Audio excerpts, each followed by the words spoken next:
Hello, everyone, and welcome to the Transatlantic Call-In Show.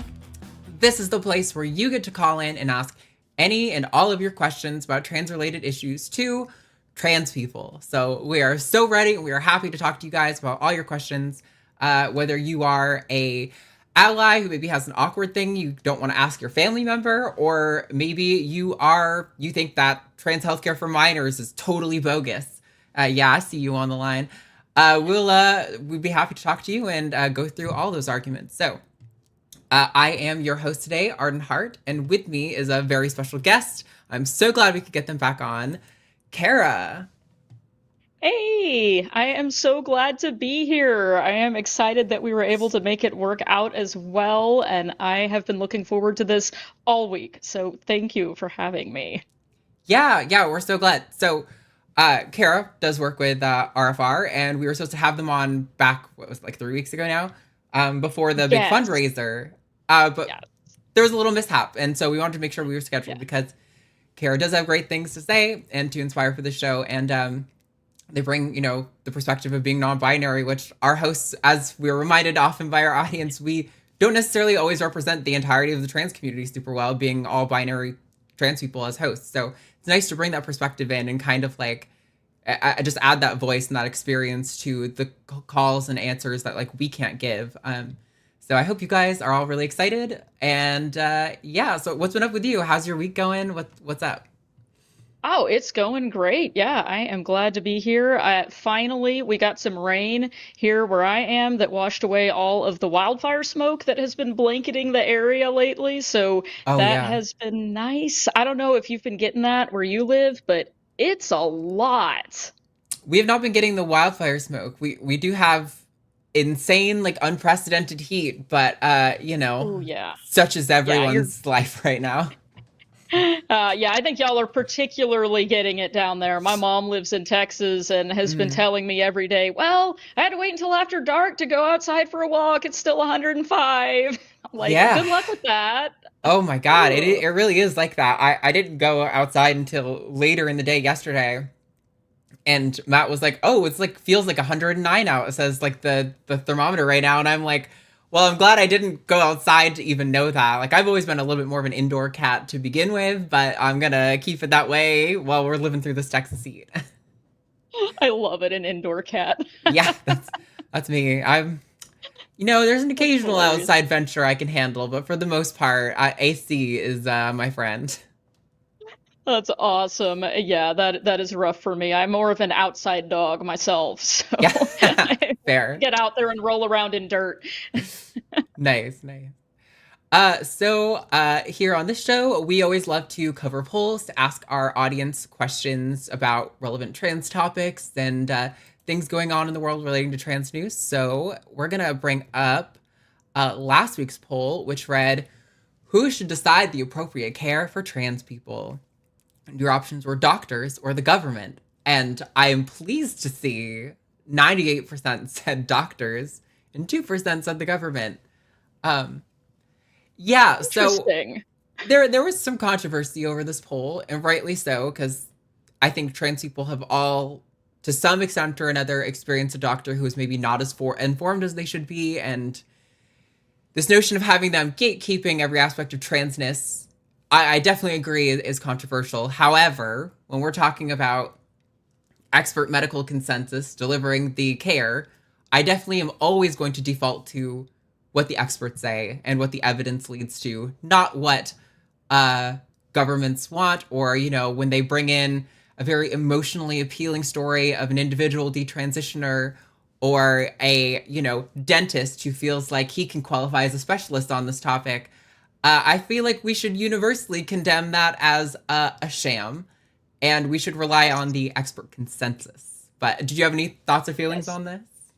Yeah, I think you hit the nail on the head. I can see how there would be controversy over this if people were reading doctors as referring to an individual doctor or, some doctors somewhere versus the medical community, which is two different things. To your point, you can get a dentist up there saying something that is far outside of their area of expertise. Or, I mean, it's true. I've had this argument made to me several times by people who are, a little bit anti-intellectual, but there is some truth to the statement that, yes, anyone can go to school and get a degree in something and then proceed to say something outrageously stupid about that topic. Yes, that can and does happen. So yeah, do we want to rely on necessarily the opinion of one individual doctor? No, we do not.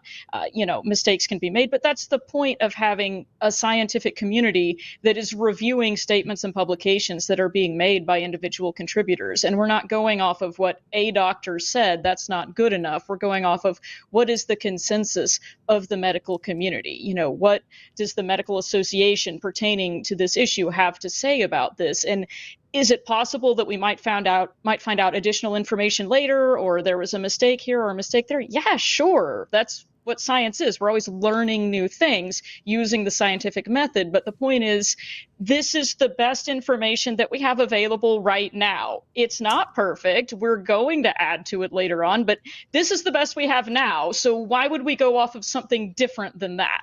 So that's my thought on that. Absolutely. You touched on something really huge too, which is like the difference between, an individual doctor and the consensus, because I've been accused several times of doing a fallacious appeal to authority when I refer to the medical consensus. But my response to that is always, no, it would be fallacious to appeal to, as you just pointed out, an individual doctor's opinion on that. This person is a doctor, therefore what they say is right. It's not fallacious to refer to the medical consensus because that's informed by a body of evidence. What I'm appealing to when I appeal to the medical consensus is the body of evidence that supported their positions, not the doctors themselves.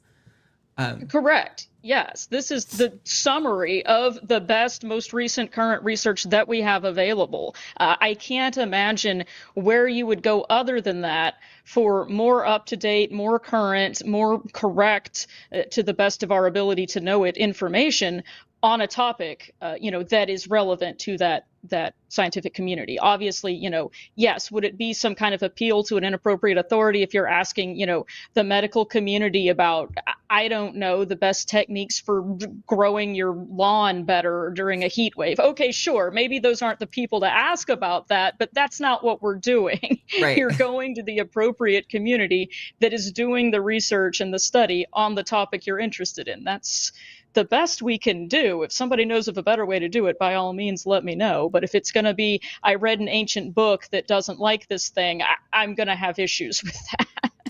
Yeah, and I suspect the difference between, could there be better information in the future or different approaches in the future? Possibly. We may be doing something wrong currently, but is this currently the models of gender affirming care, the current best accepted guidelines for outcomes, positive outcomes in transgender youth and adults?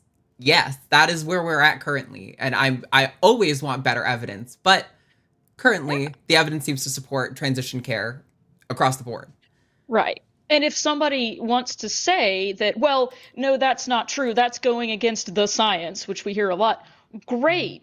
Show me your publication or go and conduct your study and get that peer reviewed and contribute that to the literature. And then we can all learn from that and we can adjust our techniques as appropriate based on the current studies. But, weirdly, I haven't really seen much like that. So I can't really take that seriously until we see that published in a credible research journal or a space where that's being peer reviewed and discussed and argued and dissected, and we're able to actually confirm and validate these claims that are being made. It's not good enough to just say, oh, well, no, I heard it's bad. I heard a story about someone that transitioned and then it went poorly. Okay, great. We would like to know that information. Let's see that in a place where it can be verified, and then we'll contribute that, or please do contribute that, to the scientific literature.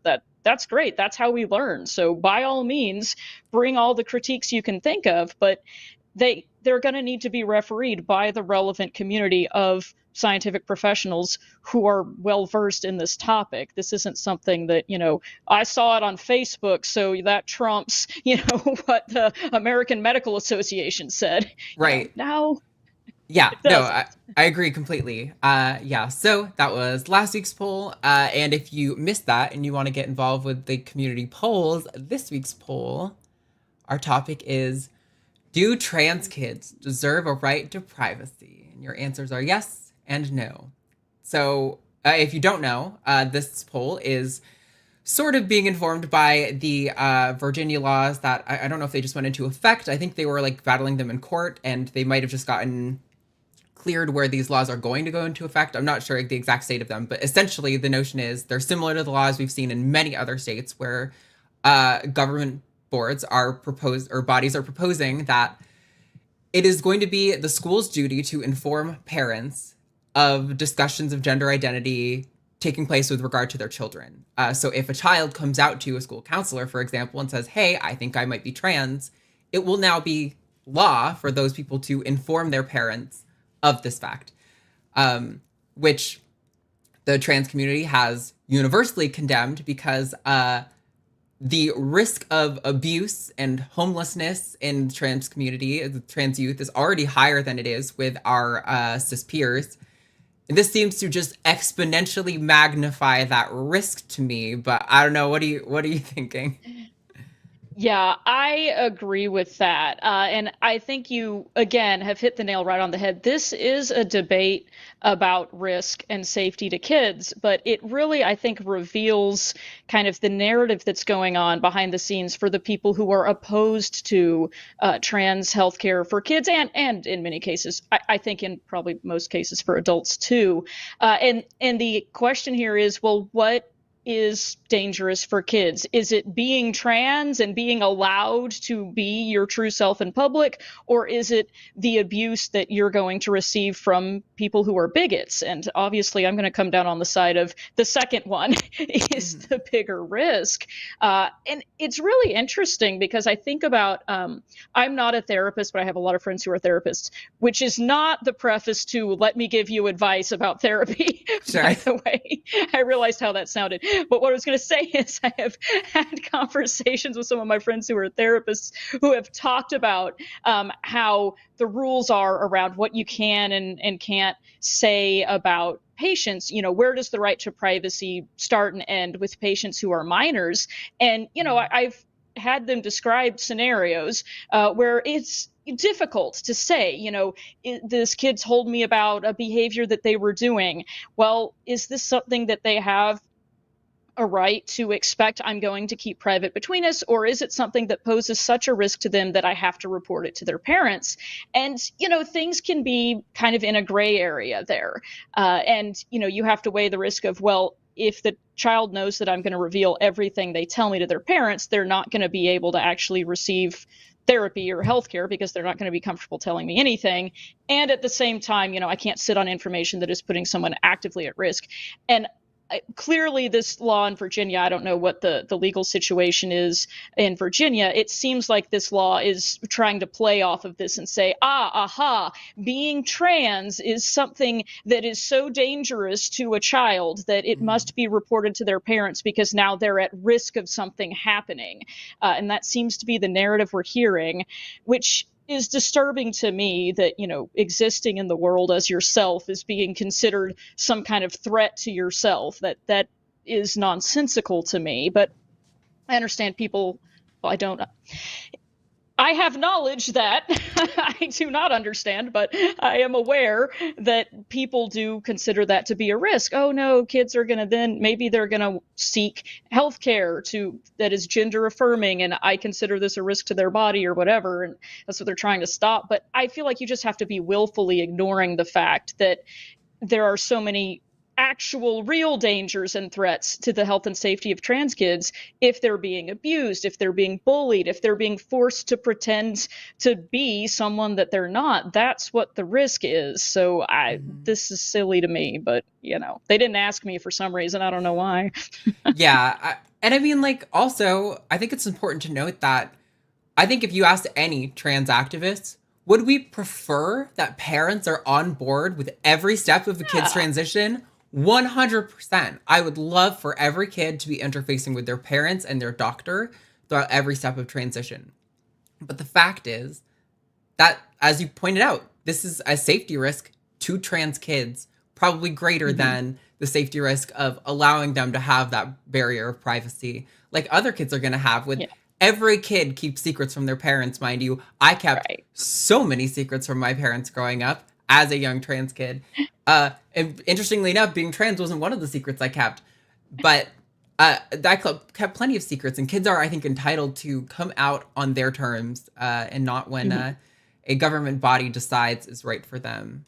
Uh, Right. I mean, that's just a normal part of being in school. I feel like middle school, high school, that's where kids are trying on their social identities and the different kinds of ways that they're going to come into themselves. It is normal for kids to experiment and act in different ways. I'm just even separate from anything to do with gender identity. That's just what's going on with kids yeah, at that age. And I think it's fascinating that we've apparently decided to draw the line here where, oh, well, okay, gender identity, that's the social identity that we don't want kids to be able to experiment with, at this age. Everything else is fine, but, just not that, not that.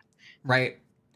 Why? Well, this is a call-in show. The number is regularly spammed in chat. It's in the description, and when the caller banners come up, it's going to be in the bottom right corner of your screen. So if you would like to call in, usually before the show is the best chance to get in, but otherwise, it's right as you're starting to sense a call wrap up will usually be your best window to call in. So if you want to call and talk to us about any of these topics relating to trans issues, we would love to talk to you.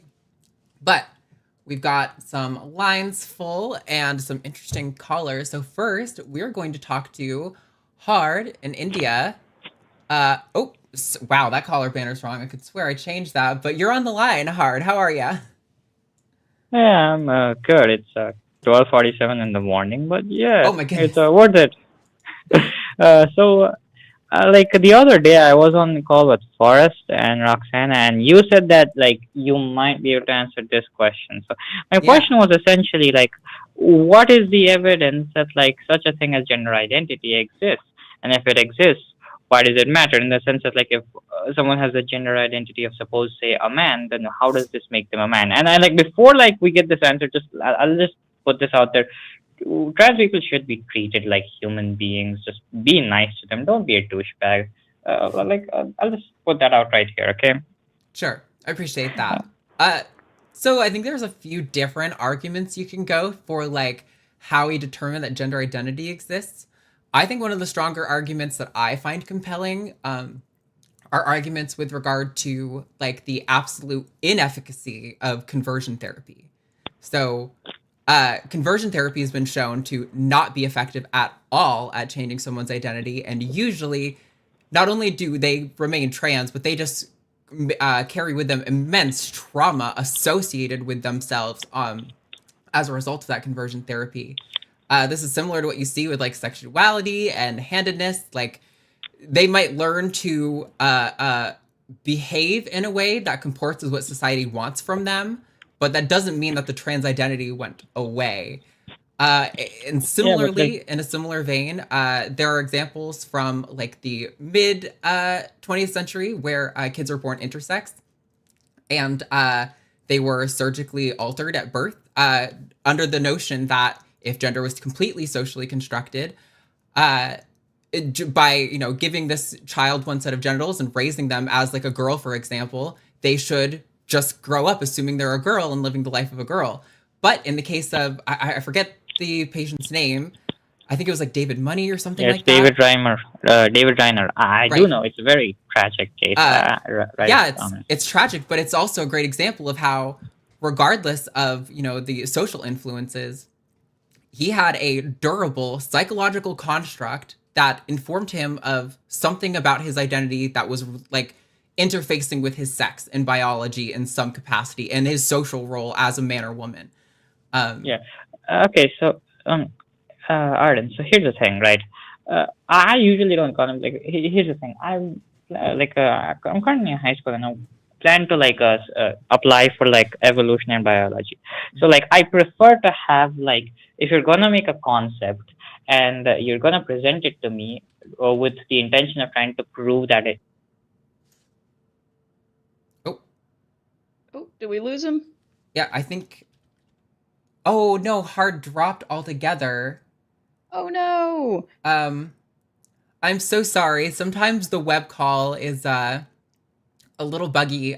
If you call back, we'll try to further that conversation because I kind of wanted to hear what Kara had to say as well on that topic.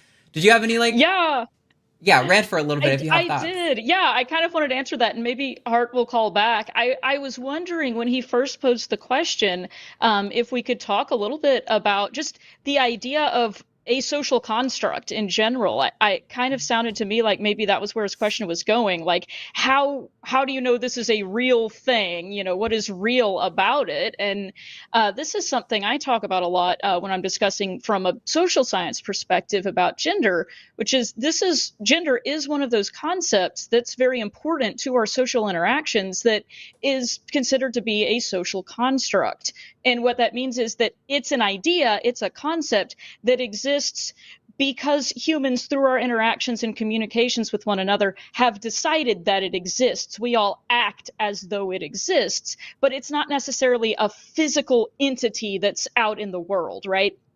And a lot of the important pieces of our identities and ways that we interact with each other are social constructs. That doesn't mean that they're not real. Sometimes people will say, well, it's socially real, even if it's not physically or biologically a reality. So kind of an example of another social construct that very much exists and is real for people in their lived experience is the concept of race, right? Like we can all say, well, actually people will disagree if you get down to the nitty gritty. If you ask someone to define race, I always like to ask people, how many races are there? And if I ask a room full of 5 people that, they'll give me 5 different answers, of course. Because race is another example of a social construct. It's something that we walk around with in our minds and that impacts our interactions with other people, sometimes in very negative ways. Not always, but a lot of times. And the fact of the matter is that's not really a biologically real concept in the way that we define it socially, right? There's not really a DNA test that you can take to say, oh, okay, this person is this race. Okay, well, first of all, give me the list of the races you're going to pick from, because they have changed over time, right? And this is separate from ethnicity. But for example, there is a greater amount of within group differences from a genetic perspective within people from Africa on the African continent or of African descent than there are differences between people of African descent and people of European descent, right? So we have greater within group differences than between group differences, which means that basically this isn't a biologically real concept. Now, people are going to disagree with me on that for a lot of reasons, but I'm going to put it down to there are a lot of physical characteristics that people have that we may look at and use to categorize them into a group and say, okay, you're white or you're Hispanic or, you know, whatever. Hispanic is sometimes debated whether that's an ethnicity or a race, and on it goes. But the fact of the matter is every person you ask will generally disagree. And there's no way to actually mediate these disputes because, for example, I have a friend who, when they're in the United States, they are considered Black by general society and treated as such. And that comes with, you know, certain negative interactions. If they go to other countries, such as Brazil, they get to Brazil and nothing has changed about them. Their skin color is the same. Their hair texture is the same. Their eye color is the same. Their DNA is the same. They're not considered Black anymore. So they're actually considered white. And it's kind of interesting. That's usually how you know something is a social construct, if it changes depending on where you are or when you are. And that was a really long-winded way of saying that here's an example of a social construct. Gender is another one of these. It's something that affects people because it impacts our interactions with one another, but it is also something that we have kind of invented as a society and categorized in a particular way, and we don't all categorize it the same way. There are many societies that have more than 2 genders. Actually, pretty much all societies have people in them that represent more than two genders, but it is common practice in many cultures and throughout history for societies to just come standard with multiple different gender identities that people may choose from or be assigned to. And that's another way that we know, this is a social construct. We have different categories depending on where and when we live in the world that we use to organize people. And it's not that that's not real. It does impact your interactions with other people, but it's not like you can go out into nature and go, aha, I found it, the genders, there they are, we've proved it. It doesn't work that way. So hopefully that helped. Yeah, I have some thoughts on that, but Hard did reconnect, and I know he was about to say something. I think he should have heard most sorry all of about that. So sorry about that. I got disconnected for some reason. Seems to be a network issue. But the thing is, I suppose Kara, that was a good way of putting it. But I'm not asking specifically about the social construct of gender. I very much do believe that is a real thing. What I'm asking is I suppose you could call it a segregated cognitive state, which is known as gender identity. Now, here's the thing, right? I don't want to sound condescending, by the way, so I apologize if I sound rude. So, the thing is, one of the reasons I like Forrest is because the guy presents his reasoning in a very cohesive manner, in the sense that he uses the scientific method in a way that's actually easy to understand. Look, here's the thing. If you have a concept, in this case, you're saying gender identity is a thing. Here's the social concept of gender, and here's how trans people fit into this. Okay, you got a hypothesis over here, right? You got a hypothesis. Then you conduct an experiment, which I'm not gonna ask you to conduct an experiment, but you basically take your evidence and see what supports this, what doesn't support this. You systematically review it, you see all the connections, and then you come to a conclusion. And then you have to look at contrary evidence. That's part of the scientific method. And the thing is, I don't want to sound like I'm being dismissive of all trans activists. I'm not saying that trans activists are irrational, emotional people. No, there's I'm sure there's lots of rational people in this group. But it's that's what I'm looking for. Something that follows a scientific method, right? So the question would be, in my view, then the direction I would take this conversation, because personally, I think pointing to the inefficacy of conversion therapy on trans people, I think, is an observation of the scientific method, and it refers to several different peer-reviewed academic papers. But the next direction I would go in is, okay, if you don't think that the observation of the efficacy of treatments on trans people isn't as to you sufficient to demonstrate. Thing, wait, let me finish my point. If you don't think that pointing to the efficacy of trans affirming care is sufficient to demonstrate that a gender identity construct exists within the brain to some capacity, then I would ask you, do you also dismiss the evidence with regard to depression and schizophrenia and handedness and sexuality? Because all of those things also have a similar evidentiary status, in that the only way we can really observe them, because they, in as much as they exist biologically, exist within the brain, the only way we can observe them is by making predictive models based on, okay, people who claim to have this state of mind seem to have this response to certain stimuli and certain medications, and they seem to have, this quality of life repeatedly. This is the same evidentiary status that we have for several different modes of being within your mind. Trans people's, I would argue, have in a lot of ways stronger evidentiary status than some of those things, based on how much research has been done into the efficacy of trans affirming care. But so do you also dismiss the the realness, quote unquote, of all those other things? No, I don't. The thing is, first of all, we have to define what gender identity is. How do you define it? I would define a gender identity as a durable psychological construct, like handedness and sexuality. Yeah, but what does it exactly define? With for example, with handedness, what does sexuality define? That's basic. The attraction. which an individual experiences Right. to people of a particular sex or Right. So gender identity is presentation a durable supposedly, right? psychological construct, right? But the experience of it is how your body interfaces with society and your biology. But when it comes down to it, if you're asking me to point to where we know that it exists, right? We don't know why people are trans. First, But let's what I'm actually get telling some you, definitions down, but right? what I'm telling you Yeah. is that the same way we know sexuality exists and handedness exists, sure, you can hook people's brain up to it, like, different fMRI things and see activation in certain parts or whatever.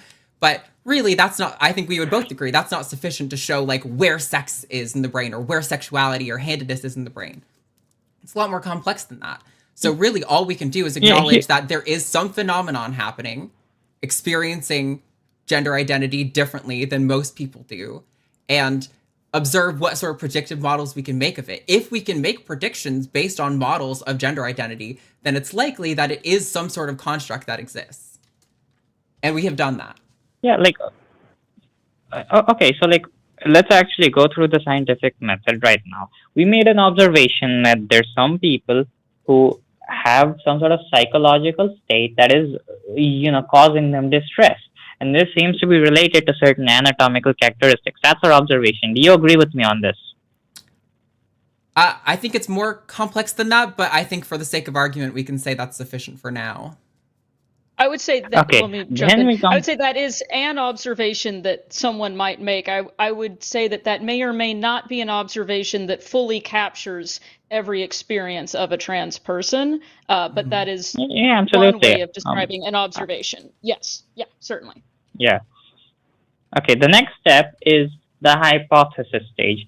Okay, so on this hypothesis stage, one important thing that we have to do is make some definitions. So what we've done right now is one hypothesis over here is that there is some sort of sex-related cognitive state which is known as gender identity. Define what is gender identity, right? Define it. Okay, are you asking us right now to define it? Yeah, do you want me to use my personal define definition it, or what I think the academic definition is? What? Okay, whatever works to actually describe it. I want one clarifying question on what you're asking for, right? Because I have defined many times gender identity, in my view, separate from gender, as it is built between humans and society. Gender identity is a durable psychological construct, and that we can go into what the experience of that psychological construct is. But that would be my definition of what a gender identity is. It's a durable psychological construct. Yeah, and but let me ask another clarifying question. Describing? Yeah, Hart, I may be asking a question that you've already answered, but just to be clear, are you asking what is the definition of gender identity, or what is the definition of gender? And the reason, I'll tell you the reason gender I'm asking identity. first. I am Gender identity. Gender identity. Yeah. Okay, because for me, a lot of times, if I'm going to define gender identity or look to an academic definition of gender identity that someone has used, that definition often points to the concept of gender within the definition. So I don't want it to sound like we're being circular by saying, gender identity is someone's internal sense of their gender. If you are accepting that, okay, we have established what gender means, or we are, positing that we accept that as a concept that we're understanding, then this definition makes sense in my mind. So to me, gender identity is someone's internal sense of their own gender. But my question is, does that definition satisfy the question you're asking? What does internal sense of gender mean? You just defined gender as a social construct of yes. the social ideas of man and woman. How do you have an internal sense of that? Yes. Okay, so that's why I asked if you meant gender identity or gender, because those are two different things. No, here's the thing. So I'm not understanding how you can finish. Let me finish. Try to finish my answer. It may answer your question. I don't know. Yeah. Sorry about that. No, that's okay. I just want to make sure I'm being clear too. But that's the difficult thing when we're dealing with social constructs, is that they do change. If you grow up in a different society that has a different set of options for genders, that's going to matter in terms of your gender identity, because as Arden pointed out a minute ago, our experiences, even our internal states, are still in conversation with our embodied experiences as we walk through the world and as we interact with people and we encounter ideas and we engage in social relations with other people. Our internal senses and states are in conversation with those external factors as well as conceptual ideas that are floating around as well.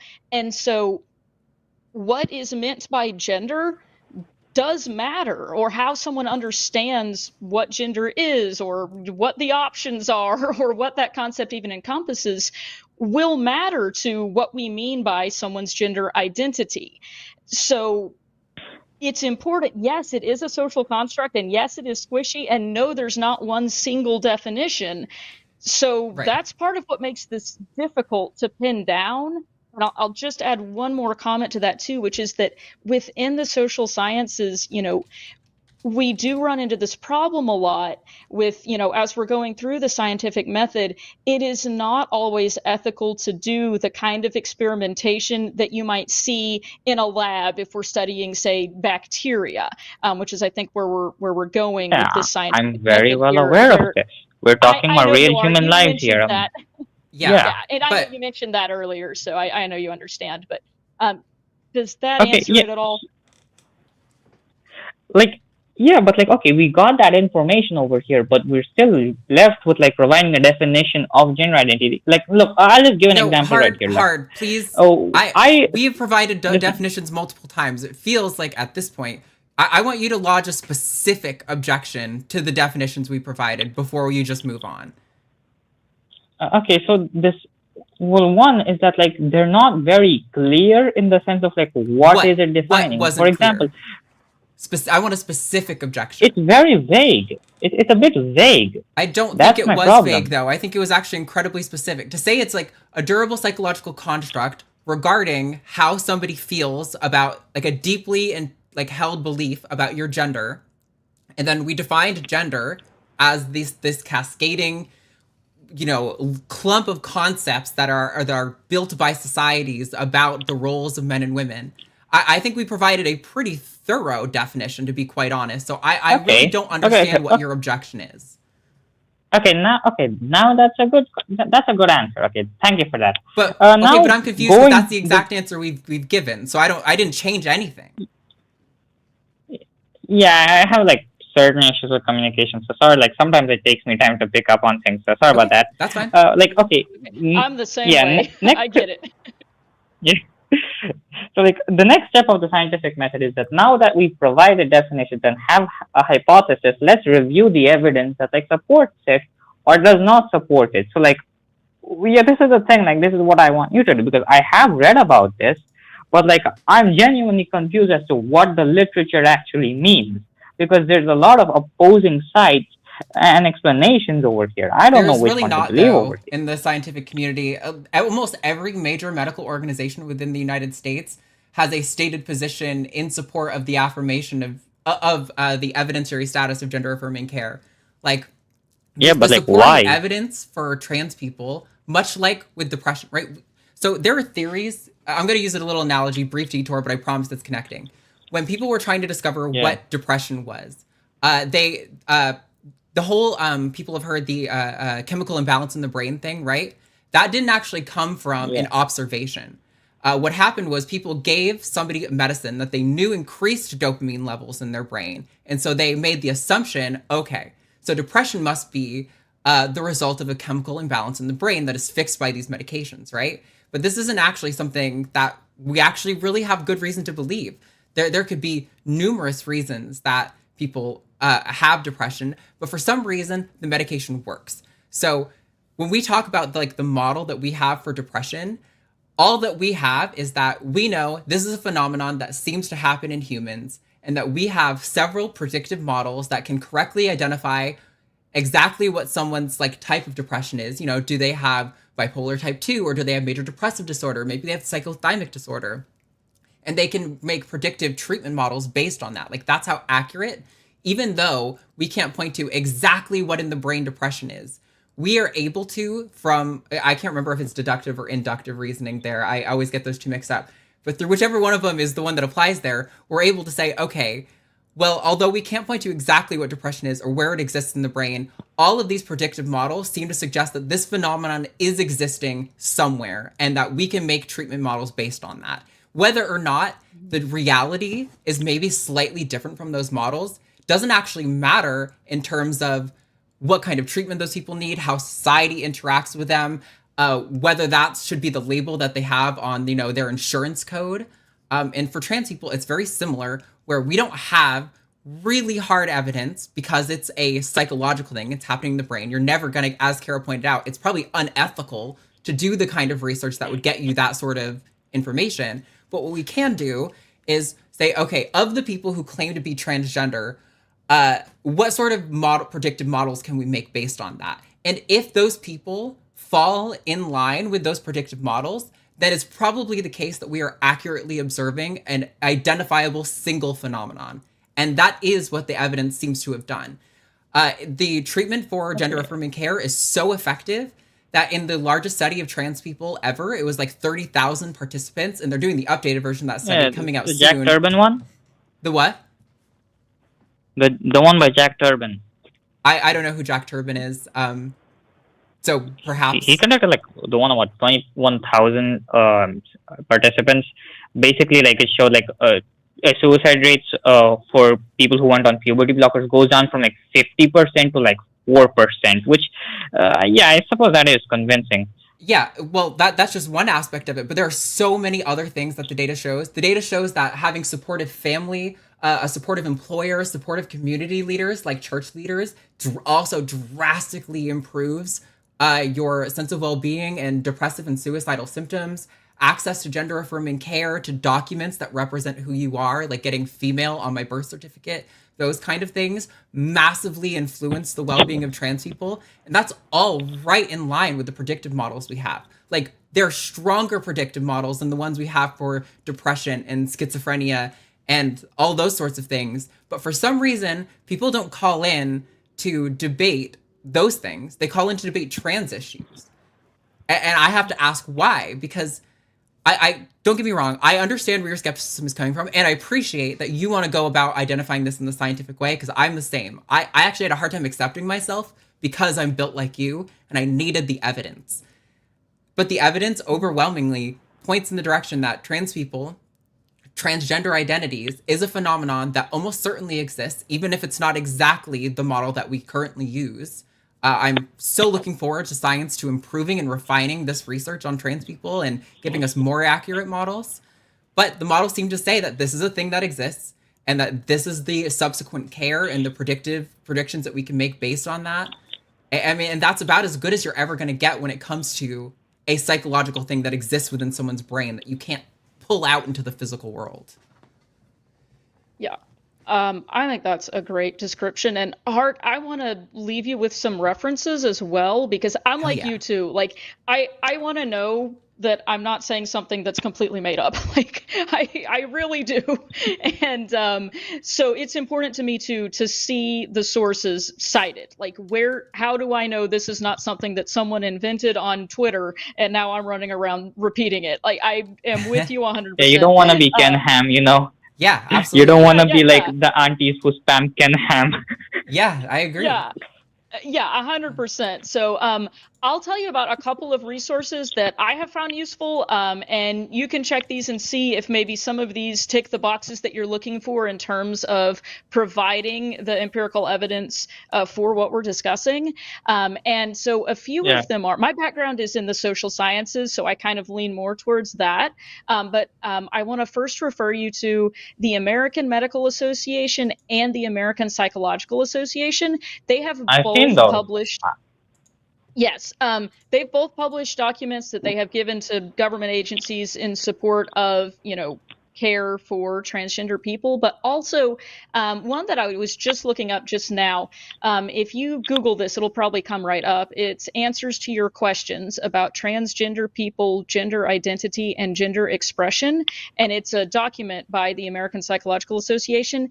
And the reason I'm pointing this one out is at the end of it, it has a list of references to studies that When was it probably published? cite additional sources. Let's see here. That is a great question that is always important. Let me find it.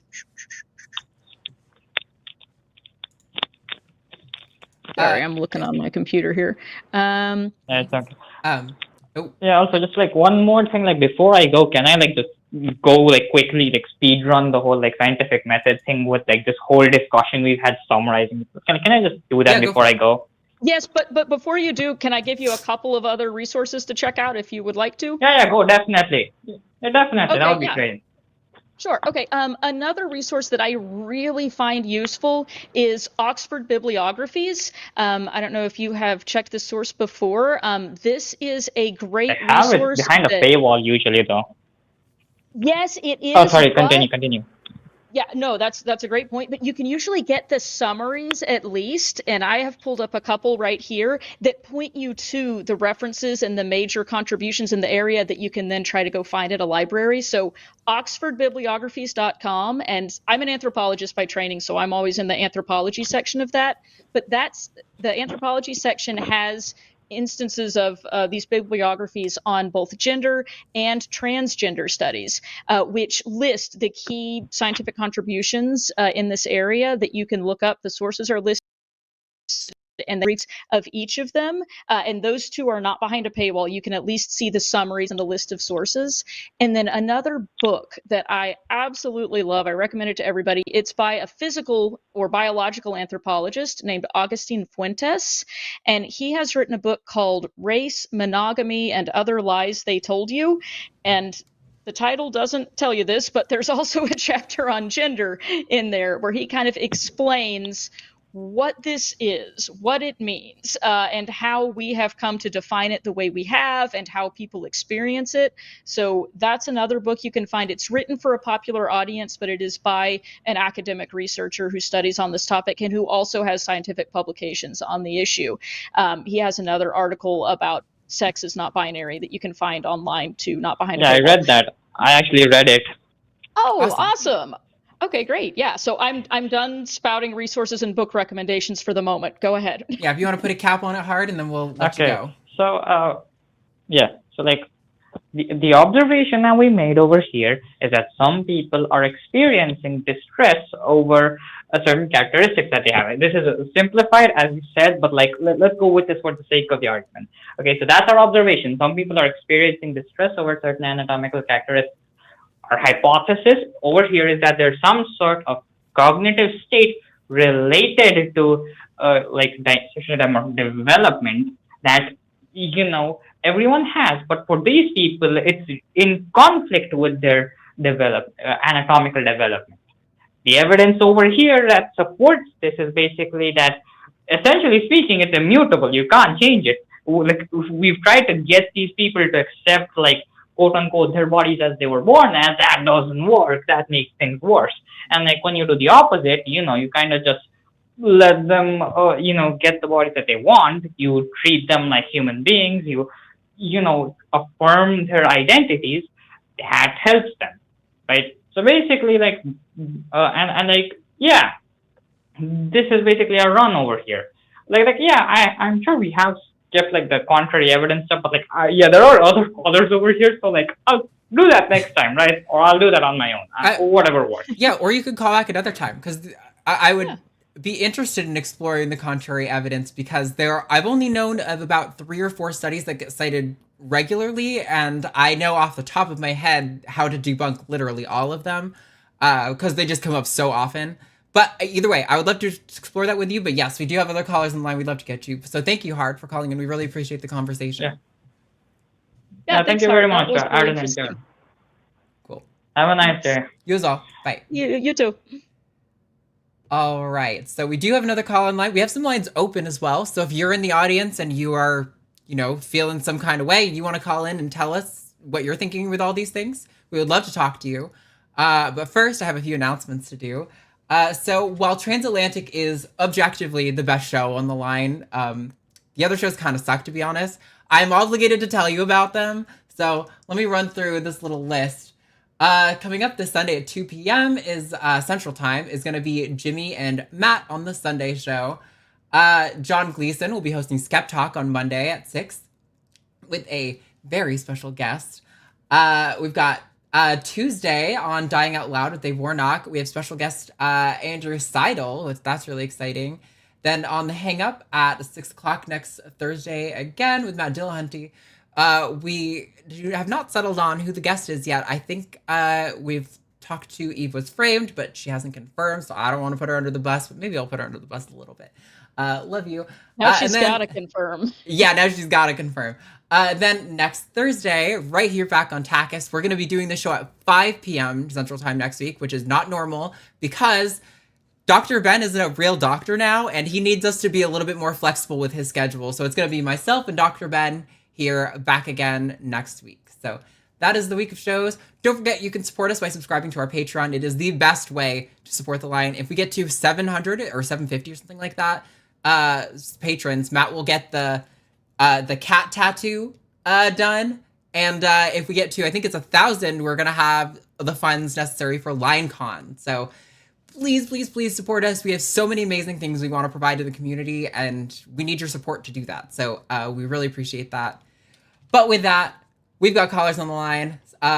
And Paco here has been waiting for 46 minutes. So let's get him in. We've got Paco Aradias in Mexico. Pronouns are he, him. Paco, you're on the line. What's going on? Thank you very much. It's been a very productive 45 minutes or so. I really enjoyed the call. Was interesting. Glad. Yeah, and also, I'm really happy to be here with you. Arden, I love your work. I admire you. And also, my wife wants to pass the information to you. She admires you too, and your Matt. We both admire Matt, right? Thank you. And Kara, I don't have the pleasure, but I am having it right now. I seems you're a very knowledgeable person, so excellent to. I'm lucky to have this conversation with you too. And well thank you. I would, yeah. I'd like to state my position before everything because I don't want to generate or create any confusion at all. Sure. I do support fully trans people. Well, not just trans people. I believe we're all a huge, how can I say it? Like, well, of difference. Like, people is different, and we should embrace those differences, and we should try to make this world a better place by engaging in this kind of conversations, right? I don't support the bigots out there. That I don't want to like promote hate or anything. I just believe they are ignorant, and ignorance usually makes you angry, and that kind of anger, well, it's not productive, right?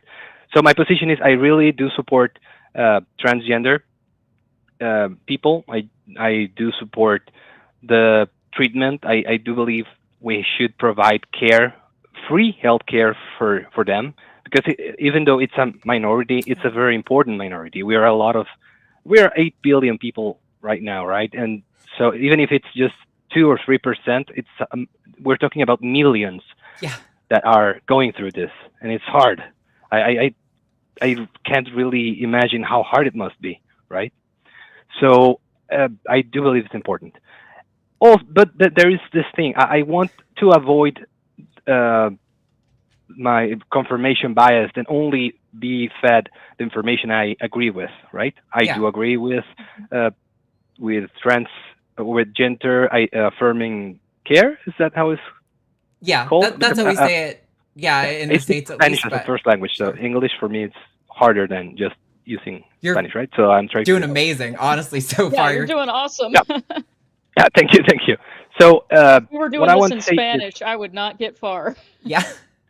And I would like to have this kind of conversations in Spanish, because I do think we're lacking a lot in Hispanic countries, right? Yeah.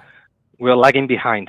I have thoughts about how we've been trying to integrate AI stuff to make these shows available in other languages, but I think that is so far removed from being ready to send out right now. But it has been talked about. So Yes. anyway, but go on with your topic.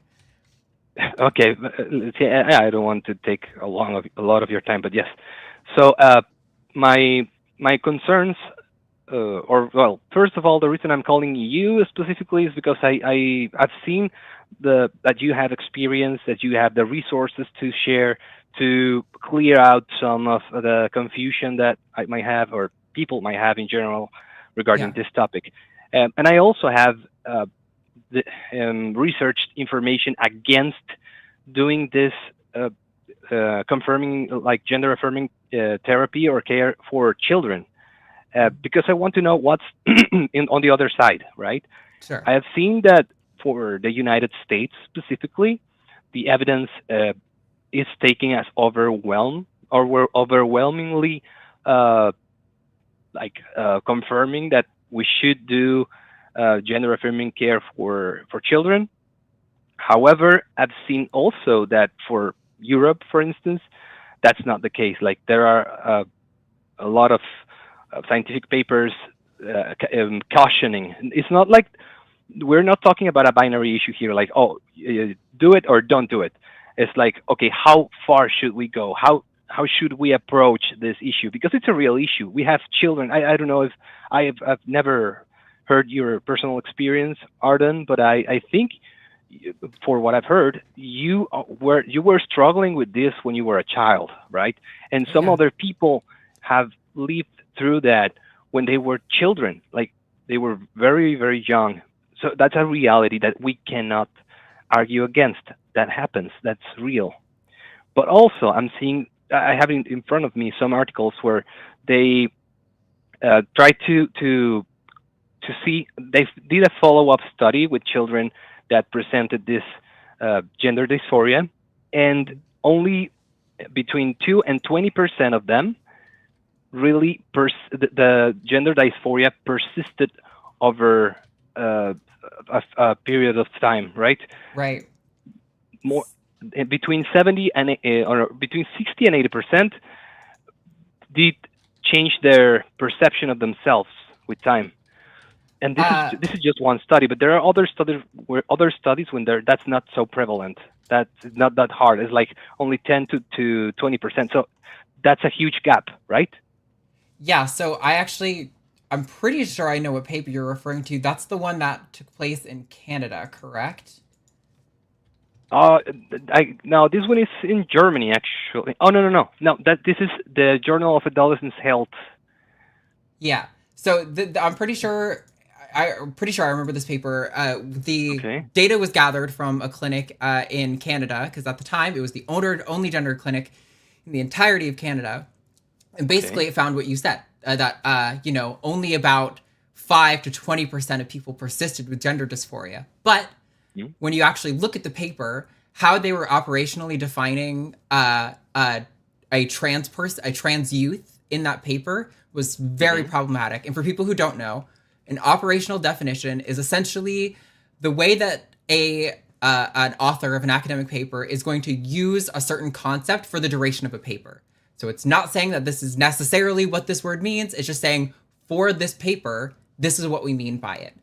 And in that paper, gender diverse youth or trans youth referred to any child who showed any form of gender diverse expression. So if a boy said he liked to play with dolls, that kid, for the purpose of that paper, was considered a trans child.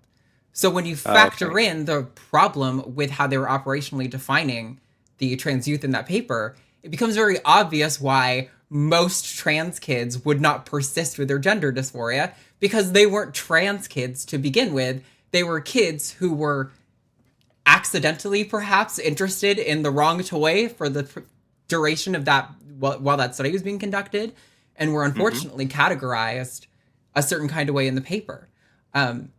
So it may not be that specific paper, but I've heard this paper and those numbers cited a lot, and every single time it's been in reference to that paper from that clinic. So I would look into where they source their participants from. That should be in the the methods section of the paper. They should tell you exactly where they sourced them from and how they sourced them, and they should even tell you what the operational definition is. So I mean, I appreciate.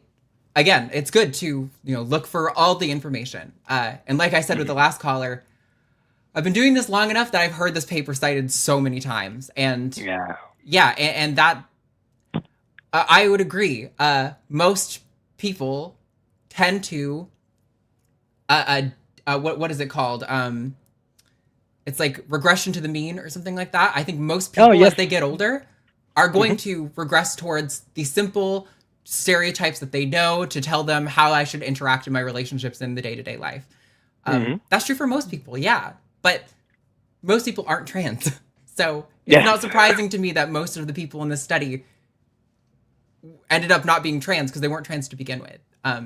And contrary to that, there's actually a lot of new research. I don't have the citations on hand because they are brand spanking new, which means they came out after I had access to a free resource to look at academic papers. No longer in college, so I don't have that access anymore. That suggests that kids who are identified as trans by the current model, when they receive the right care, they almost overwhelmingly persist with their trans identity into adulthood. So not only is that paper bad for very bad reasons, but there is contrary evidence that is significantly stronger. I think there are still some problems with they had a small sample. But the method was far, far more robust. So I would still take that over the other paper. I don't care. Have you heard of those? Or sorry, I'm rambling a lot. No, you're doing great. Yeah, and I was going to say, let me know what papers you're interested in. I have access to libraries. So, yes, email me.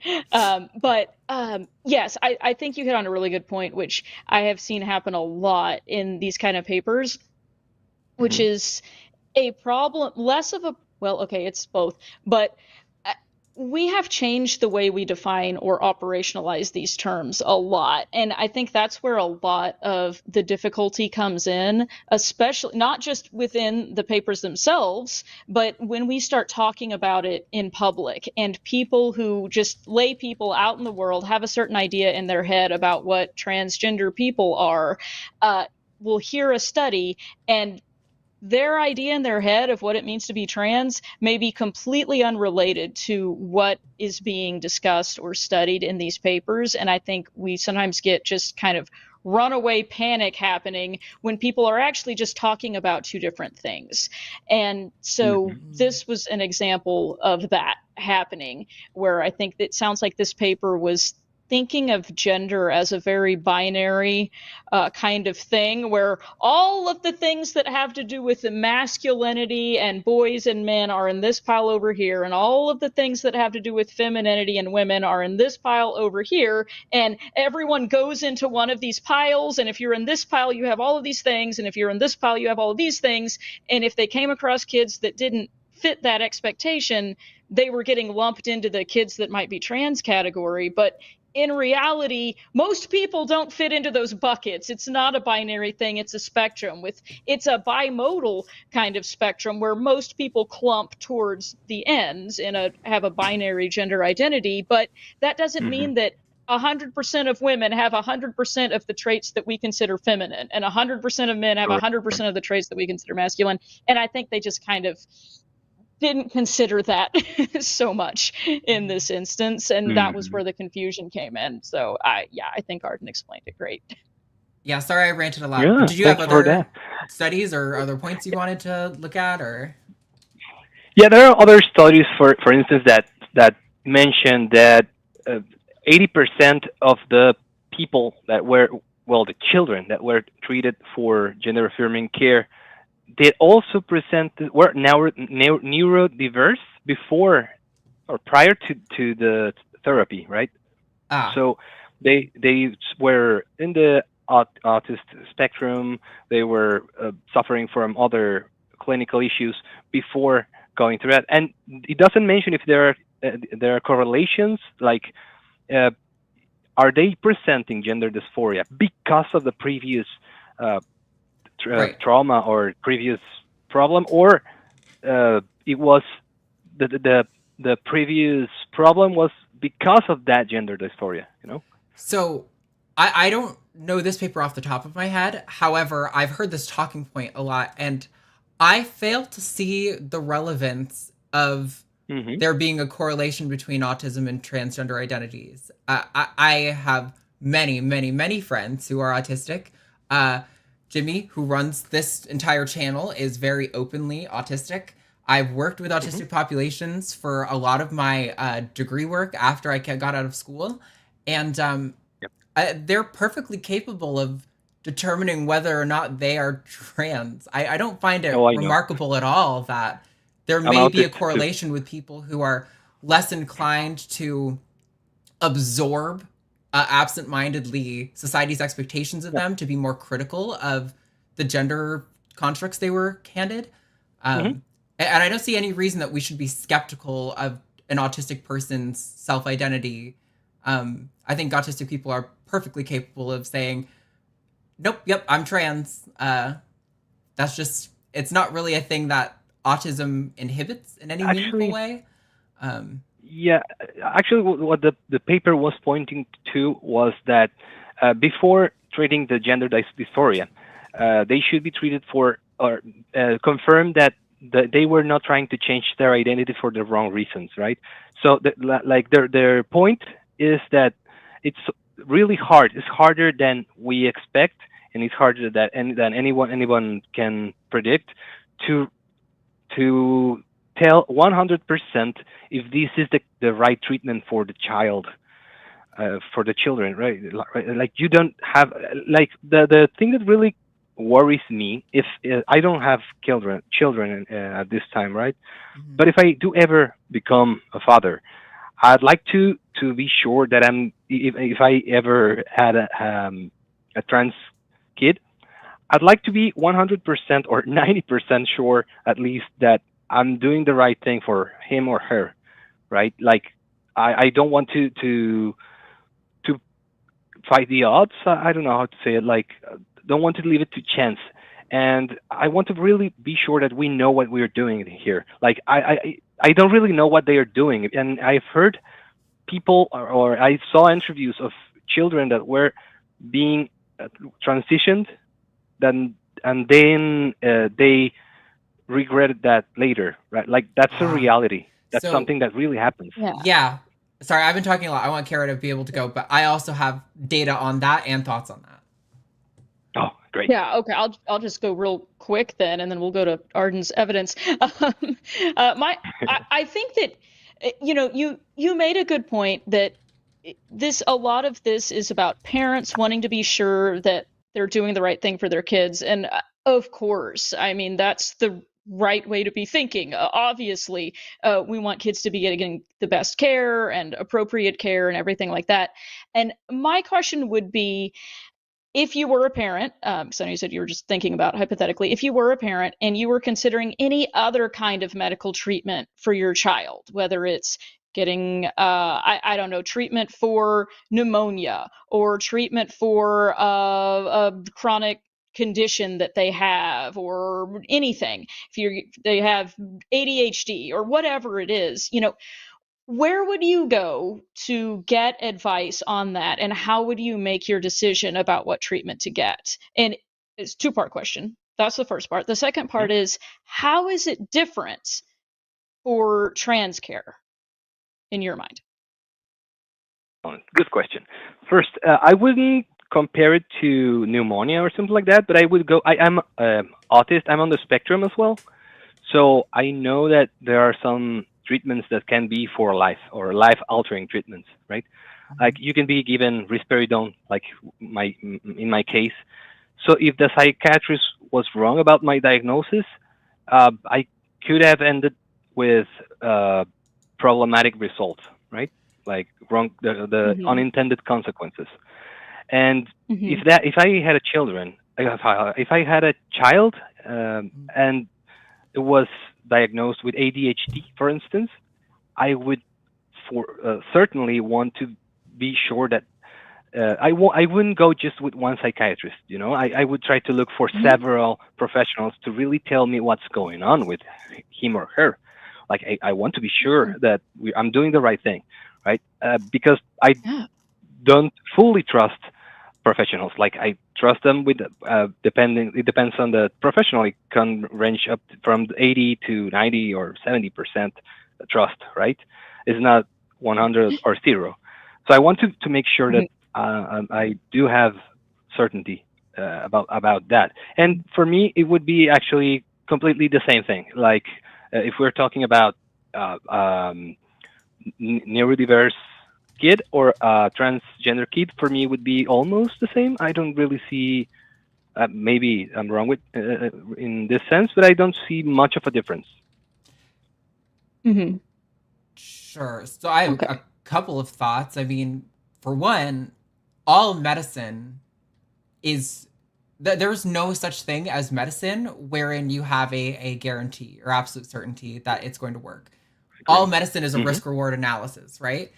And with regard to trans care, the efficacy of trans care, like you mentioned, regret rates. I actually went to look up some sources. So I found a compository of studies that talked about regret rate. And there are, I think I can identify 13 studies. I've only read for sure 4 of them that I can confirm. But overwhelmingly, the rates seem to be 0.4, 0.6, and 2.2% regret rate of trans care, which is extraordinarily low. The only paper that really reports high regret rates is something that is infamous in the trans community. We call it the Sweden study. It has a name because it's so notorious. And it studied sex reassignment surgery from I think it was the 50s to 2003, 73 to 2003, where we did not have the current models or aftercare available. And when we're comparing those kind of regret rates to things that are commonplace in America, like hip replacement or LASIK eye surgery, or I think the other one that's really big is robot-assisted prostatectomy. These are all procedures that have insanely high regret rates, but I don't ever see anyone... I'm sorry, that just sounded terrifying. Yeah, it is a little terrifying. I know. I don't see anyone debating on a legislative floor whether or not we should ban robot-assisted prostatectomies because they have a high regret rate. But for some reason, gender-affirming care for trans minors is pretty robust, and I'm not saying it's perfect. It obviously could be better. But even worse than that, aesthetic surgery. I think they have more regret, a higher regret rate, right? Oh, absolutely. I think it's rhinoplasties in particular have a pretty high regret rate. So it's like... Oh, yeah. I have a family member who had to get 3 corrections to her rhinoplasty because she regretted it. Yeah. But, we didn't ban that. I appreciate Paco. Exactly. I genuinely understand and deeply appreciate someone who calls in and says, look, I support trans people. It seems like transition care is good. I just want to be absolutely sure I'm reviewing everything because if I have kids, I want to make sure that I'm not doing something to harm them on accident. I think that's a respectable position to be operating from. Yeah. But I can assure you that there's no risk for gender-affirming care that isn't just as bad, if not worse, from other aspects of healthcare that are commonplace. Yes. Could it be stronger? Yes. But is it pretty good and better than a lot of other things that are uncontroversial? Also, yes. Yeah. But it's way better than the alternative, right? I'm sorry? It's way better than the alternative that they go through with depression and attempting suicide because that the rates are large enough to be of concern. The rates of people who want to feel suicidal because of it. Yeah. And you also maybe... Absolutely. Well, thanks. Really. Well, this is what I was looking for, actually. This kind of information. Thank you very much for that. And also, I have an hypothetical right now. Sure. Now that we talked about aesthetic surgery, what would you think about performing aesthetic surgery in a kid that's less than 10 years old. Like he or she's telling you, no, I hate my nose, mom. I really hate my nose, dad. I need to do something about it because I feel depressed because of it. And it's constant. It's constantly telling you that his or her nose is a problem for they want to perform the surgery. What are your thoughts? I have some thoughts. Kara, what do you think? Yeah. I guess my thoughts on that are actually similar to what you mentioned earlier, Paco, about thinking in terms of we want to be careful if we're doing something that has lasting effects, and the way we would make sure about that is maybe get multiple different opinions from specialists in the field. And I think that is a great approach. That makes sense to me. That's what I do if I need some kind of medical care. And I think that would be the approach I would take here too. I would want to consult with pediatricians and, whatever other specialists. I forget the name of the nose specialists. Is it ear, nose, and throat? Whatever it is. Yeah, like otolaryngologist or something. Yeah. And find out, okay, what are their thoughts on, this physical structure in a child of this age? Is this something that is going to be changing over time? Is this something that is going to resolve itself? Is this not something that's going to resolve itself? Is this something that you would consider within the range of, what is the expected shape or functionality of this feature on a child of this age? Is this causing impairments? I would want to speak with the child's mental health care professional as well about, what's going on here, what are the impacts, what are the risks, and just consult with those professionals about it in the same way that I would with any other thing. And I think it would be on a case-by-case basis, what are we actually dealing with here, and what do the experts think? That's my take on it. I'm also not a parent, so that's all I can do is hypothetically. I don't know, Arden, what do you think? I agree wholeheartedly. It sounds like you're kind of referencing like body dysmorphia a little bit, and like the only thing I can say is my understanding of the literature of like body dysmorphia is that the literature seems to indicate that with body dysmorphia, if you get a surgery to fix your discomfort, it doesn't actually resolve the discomfort, and the dysmorphia will change shape in some capacity because it exists within your mind. Whereas when it comes to trans people getting gender affirming surgery that people think is cosmetic, the research seems to indicate that getting surgery actually does fix the problem. The problem is external, whereas it's not the case for body dysmorphia. But that said, I agree with what Kara said.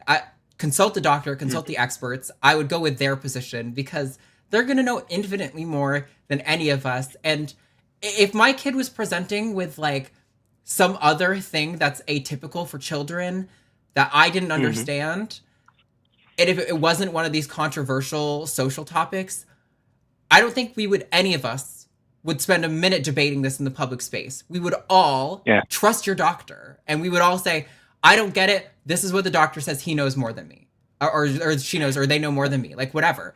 Like I don't know. The only reason I think we debate this in this way is because it's controversial politically, not because we are getting used to good medical skepticism going on. Yeah, because we really have to get used to it, because it was not like this in the past, because we were not open to this in the past, because we didn't know that gender and even sexual preference, it's a spectrum. Those two things are spectrums. In Mexico, we had third gender before the Spanish came here. We were called the muches. It was not neither women or men. It was something in the middle, something in between, right? But more like traditional men moving towards the feminine side of the spectrum. Yeah, and we create the spectrum. It's not like I don't know, maybe females in Norway during the Middle Age were more masculine than they are today. I don't know. And using the word masculine just as so we can understand what we're talking about, right? Because that's something very, very ambiguous, right? Yeah. We create that. Yeah. Yeah, and I was having this conversation with Forrest and Roxanne the other day. Yeah. And I totally said something that was, after I saw my reply, it was not exactly what I wanted to say. It's not like that I think that women are not emotionally intelligent. No, that's not the case. But what I saw is children are being thought are being thought to be a boy, a good behaved boy, or a good behaved girl, and the expectations we put on them in most of Western society is that boys behave this way, girls behave this other way, and we really push that into them, and we force them to be like that. And what I was going to is like, okay, there are some traits that are usually attributed to men or uh, talked to boys, to little males, Sure. that are I guess those would be great to be thought for little girls as well, like being more assertive and some levels of aggression, and like being able to stand for them. Like we don't do that enough. I know a lot of women that are or females that are good at doing that, like standing their ground, but we don't do that as often as we should. Like we should teach them to be more strong. Yeah. I see parents. I even take them to art, martial arts, and stuff like that. That's what I think we should do. Sure. I would love to talk more about this, Paco, because you're a really fun caller, and I think that would be a really interesting conversation for another call. But we do have two other callers on the line we have to get to, so I'm gonna have to let you go. Absolutely. But thank you for the call. I'm sorry. I appreciate your call. Thank you very much. I hope you have a great week. Thanks. You as well. Bye now. Thanks, Bye-bye. Paco. It's great talking to you. Wow, both the allegedly spicy callers today were actually like productive conversations with honest people. That's really nice when that happens. Yeah, these have been really interesting conversations. I'm learning things too. I'm over here looking up new articles that I need to read, and this is fun. I appreciate when people call in with like those papers, because also, and I encourage the audience to like, sorry, I'm also doing some production stuff here on the side. That's why I'm looking over here. You're good, I encourage the audience to like fact check me, because I know there are a couple of studies that are similar, and I think they have a lot of similar problems. And so if I cited like the wrong one, I would love to be corrected on that. I don't want to be misrepresenting what the research says, but I'm pretty sure I've pretty much nailed all of that, because I've also been during these conversations looking up sources and trying to make sure that I'm like, okay, yes, I did remember that correctly or whatever along the way. So, all right. I want to quickly remind the audience that we have two more calls. We're going to get to both of those, but we did close the lines. So no new callers are going to get in. After this, we're going to move on to the super chat portion of the show, where we read your super chats of $5 or more. So if you want to get your stuff read and you don't want to call in, that is an option for you. Whew. Okay. Do it. Let's get through this. So coming up next, we've got Sam in Georgia. Pronouns are he, him. Wants to talk about arguments to use against anti-trans people. Sam in Georgia, you are live on the line. What's going on? Hey, how's it going, guys? Good. What's up? Hey. So I guess like the main thing with this is like, so you know the whole thing with Elon Musk and the whole cisgender thing? Yeah. Yeah. So whenever I was hanging out with some friends or whatever, or a couple weeks ago, they were mentioning that. I'm like, oh yeah, well these guys are just stupid, you know, like just totally strawmanning the whole transgender thing and just saying, oh, they're going to turn this on their ideology. I'm a little nervous, guys. My bad. You're okay. But it's fine. They were basically just going on about how the transgender thing isn't. They just don't understand anything about it, I guess. Because I used to be kind of like them, but then I started watching you guys and Matt and everything, and it's been pretty freaking cool. I'm all over the place, guys. My bad. I wasn't really. Okay. Hey, the whole point of the show is for people who don't necessarily know about trans issues to call in and talk about them. So it's okay if you don't. I mean, like we asked, try not to say a slur or something, but you know, right? Yeah. If you don't know the right words or the right way to frame it, that's totally okay. We can get there together. My direction I would go for people like that is to ask them why they think that the entire medical community has a supportive position on trans rights and why they disagree with the consensus of the experts. Okay. Because I can pull up a list right now, like list of medical associations who have supported gender affirming care. Right? I can Google this Okay. literally as we speak. I've had this list up before.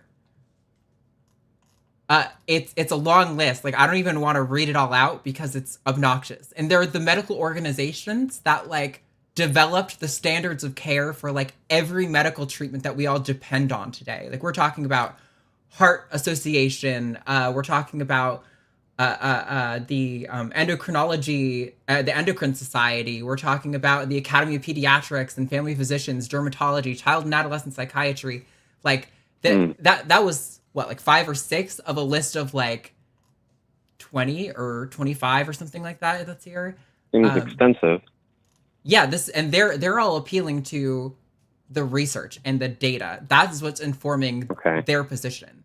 So I would ask, like, hey, random friend who probably, skipped half of his biology classes in high school, why do you think you know more than the American Academy of Child and Adolescent Psychiatry? Because I'm willing to bet you don't. Right. I mean, but this isn't the only thing that they take umbrage with. Like, these guys are even talking about the COVID thing, about it was overblown. I'm like, oh, Jesus Christ. Okay. Yeah. These guys, they're not exactly critical thinkers or skeptics at all. Sure. And that's the problem. Because when I see something that I disagree with, I want to just argue it to the ends of the earth because I like being right. But if I'm wrong, I want to know. Yeah. But they're not right. So it's the problem I got going on here. Yeah, I would just add something else to that too. I think this sounds a lot to me like the kind of thinking and the kind of assertions that people make sometimes who are kind of trying to make the argument that, well, these other people over here who I don't like or don't agree with are getting to claim that they're a minority group or that they're oppressed. But what about me? I want to be able to say that I'm being oppressed too if people don't agree with what I say or if I don't get my way. And I think this is an example of someone doing a stunt towards that end. I think specifically the fact that this is revolving around the argument that calling someone a cisgender man is a slur is a way of someone trying to appropriate that mantle of being able to say, oh, I am being oppressed by people encountering me and not liking what I say. But, I think that needs to be looked into a little bit, because what does it normally mean if you think in your head, we're not going to say any of them out loud, but if you think in your mind of what are some examples of slurs that are used against people, probably what's coming to your mind are things that are derogatory racist comments, sexist comments, transphobic comments, things that are used to disparage and malign and disrespect people who are members of a minority group that is typically disadvantaged. And what makes it a slur is that it's something that identifies someone as a member of this group and implies that being a member of that group is bad. There's something bad or wrong with you if you're a member of this group based on some negative stereotype that exists for people who are members of this group. And to me, I don't really see that being a cisgender person fits that bill. That is the vast majority of humans. And they're not facing discrimination on the basis of being cisgender, to my knowledge. I have not really heard of that happening. This isn't a group of people that is widely regarded as having something wrong with them for being cisgender. So to call being identified as that as a slur just doesn't really make sense to me. In what way does it cause you harm? And if someone is able to make that argument, like if someone says, oh, okay, well, it reminds me of some insults that my abusive parents used to call me as a child, and it triggers that trauma for me. Whoa, okay, well, of course, I'm going to avoid using that language around you because it's upsetting you. That's just like a decent way to respect another human. But generally speaking, I just don't see how this would apply. So to me, this sounds very performative and does not comport with my understanding of what a slur is. So maybe people are going to disagree with me, but I don't see it. So that's what I'd say about that.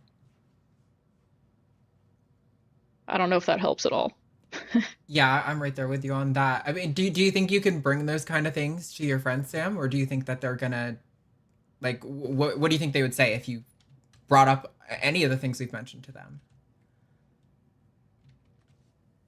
Oh, hello. Oh no, did we lose him? He's still on the line, but we can't hear him. You might have maybe you hit mute with your cheek. Try checking your phone to make sure because you think you've called in on an actual phone. Uh, Like a landline? nah, no. I think Oh. they called in on like their cell phone, but I mean I don't know. Maybe it's a landline. I don't know. It's an actual phone number though. Like the rotary kind where you gotta like dial the thing. Yeah. All right, Can going someone once, call in on that? going twice. All right, Sam. I'm sorry. I'm gonna have to let you go, but thank you for calling in. I hope that stuff was helpful. Yeah, I mean, I would just try bringing those things up. I don't see it can't.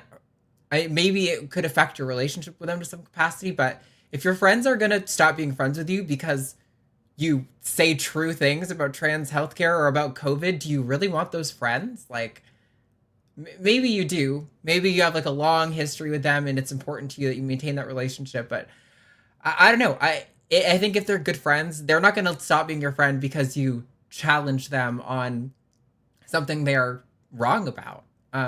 So hopefully that's helpful in some capacity.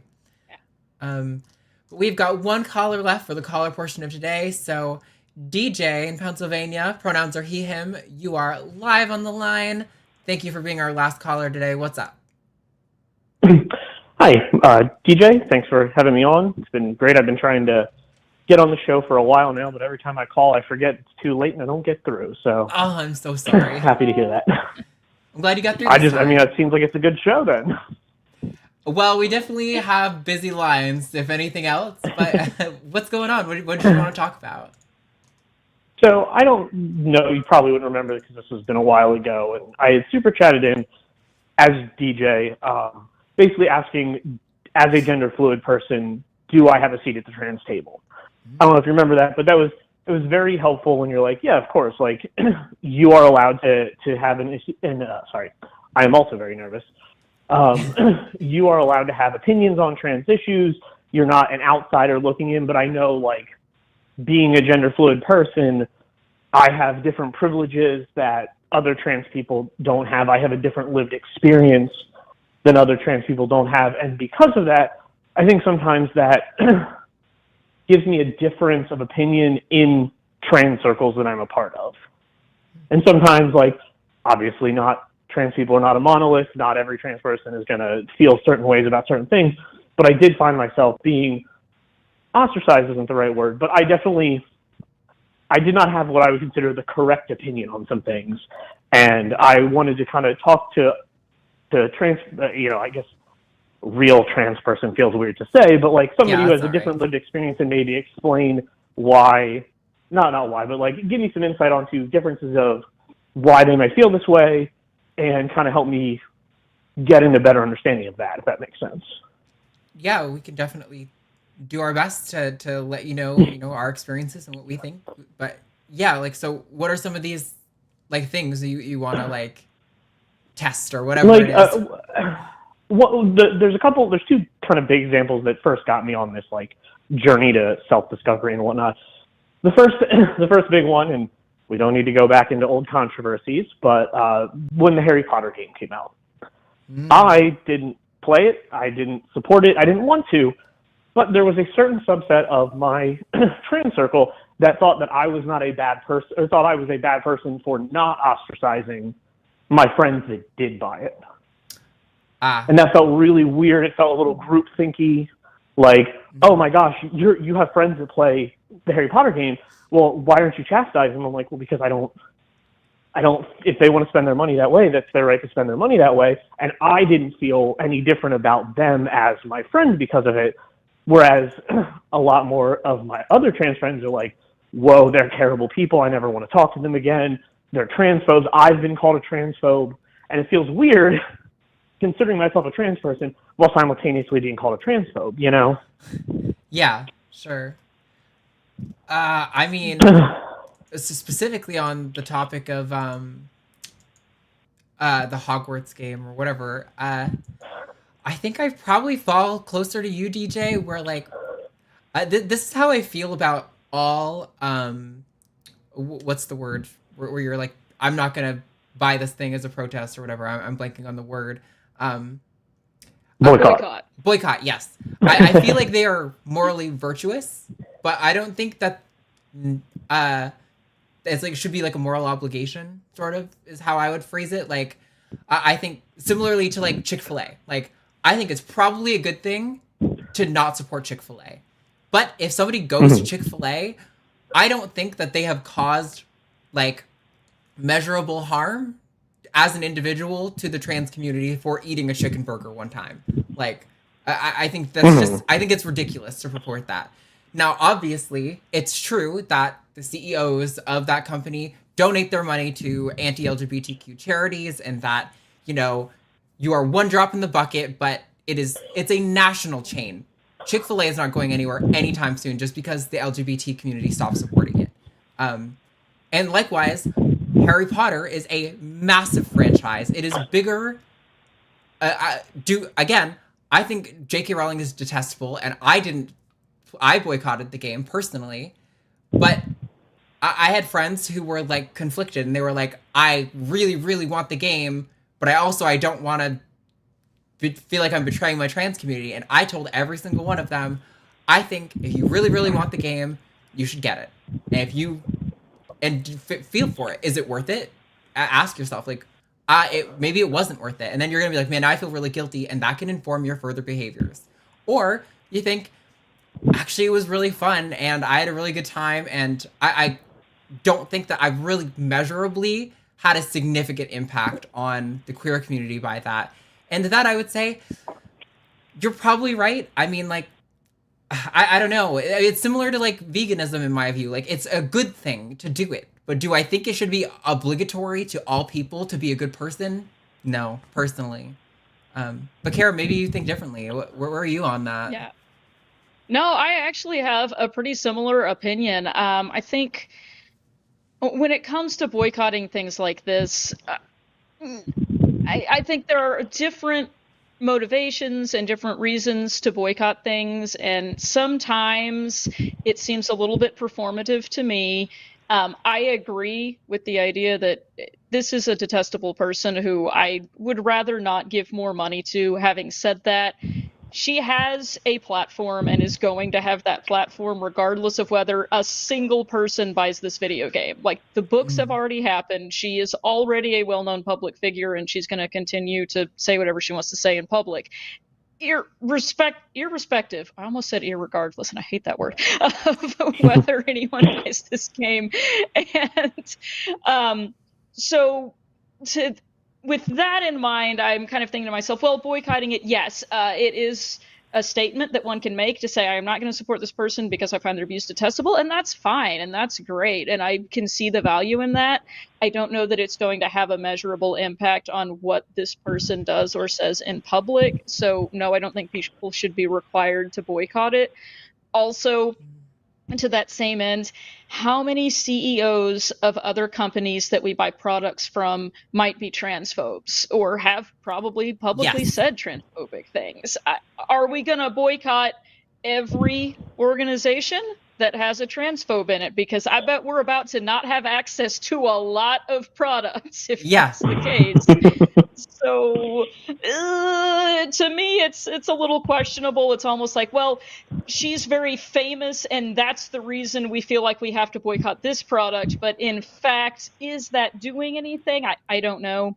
I initially did not purchase the game because, no, I don't want to give this person money. I really don't. And so I didn't purchase the game. And then I had a friend or a family member who I share a family Steam account with, and he had the game, and he said, oh, well, you can just play mine and then you won't have to pay for it. So I started doing that, and I made a very queer looking character, which I loved. And then after playing a little while and getting hooked on the game because it is fun, it told me that I now have to pay for it if I want to continue playing. And I was like, dang it, they got me. I think I want to give DJ a point to get to his next thing, but I agree on the, like, if we're going to be consistent about the moral application of this, what are we actually getting into? Because I remember Taco Bell during the last election came out that the CEO was a big supporter of Trump and was giving money to his campaign. But Taco Bell is like a queer culture phenomenon. Like queer people, it's like a meme in the community that we all love fucking Taco Bell. And it's like, are we really going to be consistent in the application of this ethical principle? So like, I would say, DJ, you were in this community and people were reacting harshly to you. I think sometimes not everyone knows, you know, the ethics of every brand that they support, first of all, and this is one they happen to know, and it's potentially one that has enough momentum that they feel like they can get the push for it, right? And I think on top of that, a lot of trans people, myself included, in a lot of scenarios, and probably yourself, feel like a pinched nerve in certain ways, you know? Like, sometimes I am just sensitive to certain cultural things happening because of trauma of being a trans person in this society. So I can understand why people have those strong, visceral, emotional reactions. But I would say that is not a demonstration of you not being truly trans. That is just a demonstration of some people having some really strong feelings about something that I think has no bearing on whether or not you are a valid, you know, hashtag true trans TM person. Yeah. Did you have was there another thing? Yeah, the other the second kind of like what I guess would be like a hot take. You know what I mean? Like, this is not following the norm of what at least is in the communities that I've been a part of. The other one was the trans people in sports issue. I'm trying to be as informed as I possibly can. I have done far too much research into making sure that I like where I'm going. And the two things that I noticed as I was doing that exploration was, firstly, I think it's a lot more complicated than people want to make it out to be. I use myself as an example. I compete in sports. I am gender fluid. Do I show up and compete with the gender that I'm feeling that day? Because that feels unfair. That doesn't feel equal, especially as I'm not like chemically transitioning, physically transitioning. I still have my male body at all times, but what gender I present to the world changes pretty regularly. And I was like, well, that seems wildly unfair that I could be like, hey, I want to compete with women today just because I'm feeling that way. And that also, the fact that I did not immediately say people should be able to compete in their gender of their choice, and being like, maybe we need to realign sporting divisions and all that stuff. I was also labeled a transphobe, not a real trans person, that kind of thing. And so that's kind of what started me like taking a deep dive into like the privileges that I come with by being a gender fluid person, because like I can go out, present male at all times, and I have no discomfort. You know what I mean? Like, if at any point in time I'm in a situation where it might be like, ooh, I'm going to the South and I'm concerned about what might happen to me, well, guess what? I just tie my hair back in a ponytail, take my makeup off, and I'm good, you know? Sure. And so it's just like, that's kind of, because the other problem too that I found, and I don't like this either, is sometimes if you have one like, I think this is maybe something I want to research, maybe I have an opposing view, all of a sudden algorithms and stuff start feeding you some like wacky alt-right shit.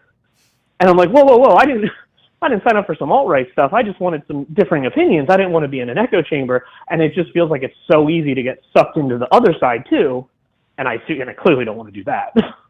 Yeah.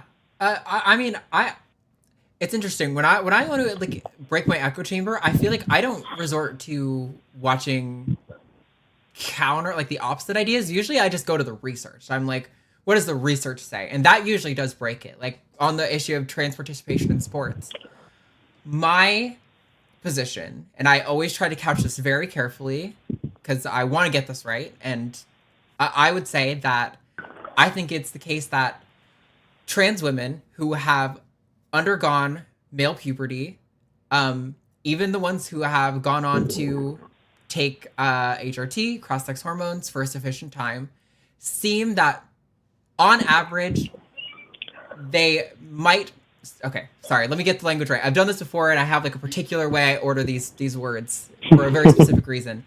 Some trans women who have been through male puberty seem to have an advantage in some domains of sports a good chunk of the time. But it's not like it's saying trans women who've been through male puberty are just good at sports across the board. No, I mean like specific things. Like I think running and swimming might be two of the ones that are like actually measured and observed. Though I don't might be wrong on specifically what the activities were, but they were specific actions that were measured.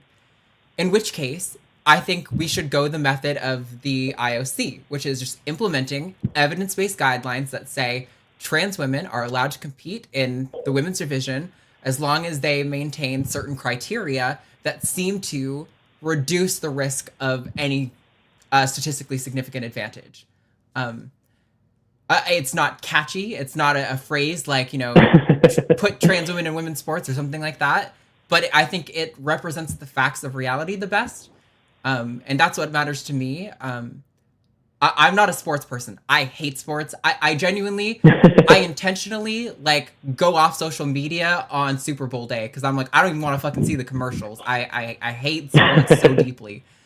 That said, it's really meaningful to a lot of people. It's like a huge source of community for a lot of people. And trans women do not across the board have an advantage. Not all trans women have been through their endogenous male puberty, but even some of the ones who have still don't have that advantage. So we should have a case-by-case evaluation of exactly what things are unfair.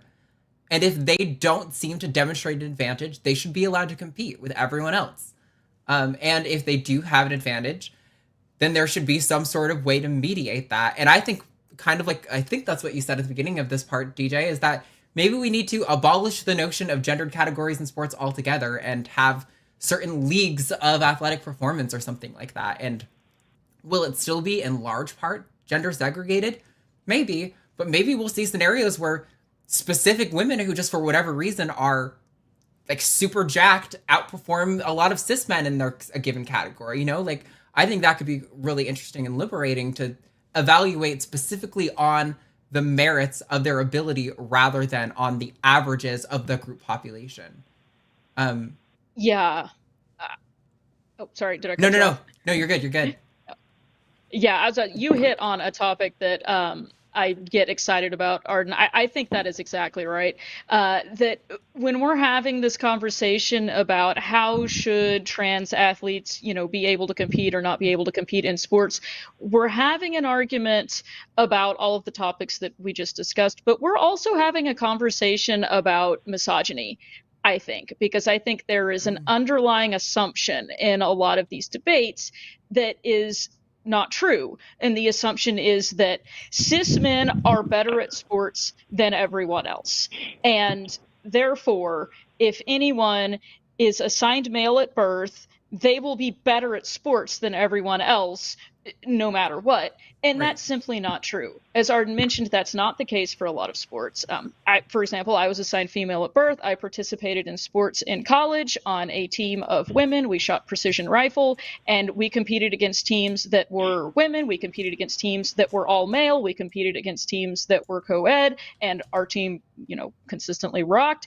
And that's not a sport that it matters. You can be whatever gender, assigned whatever gender at birth. You can be cis, you can be trans, you can be non-binary, you can be anything. And it doesn't matter. Now, okay, actually, there are arguments in favor of people who are assigned female at birth may be better at certain aspects of precision shooting. But it's not a sport where if you were assigned male at birth, that gives you an unfair advantage. If anything, it could potentially be a slight disadvantage.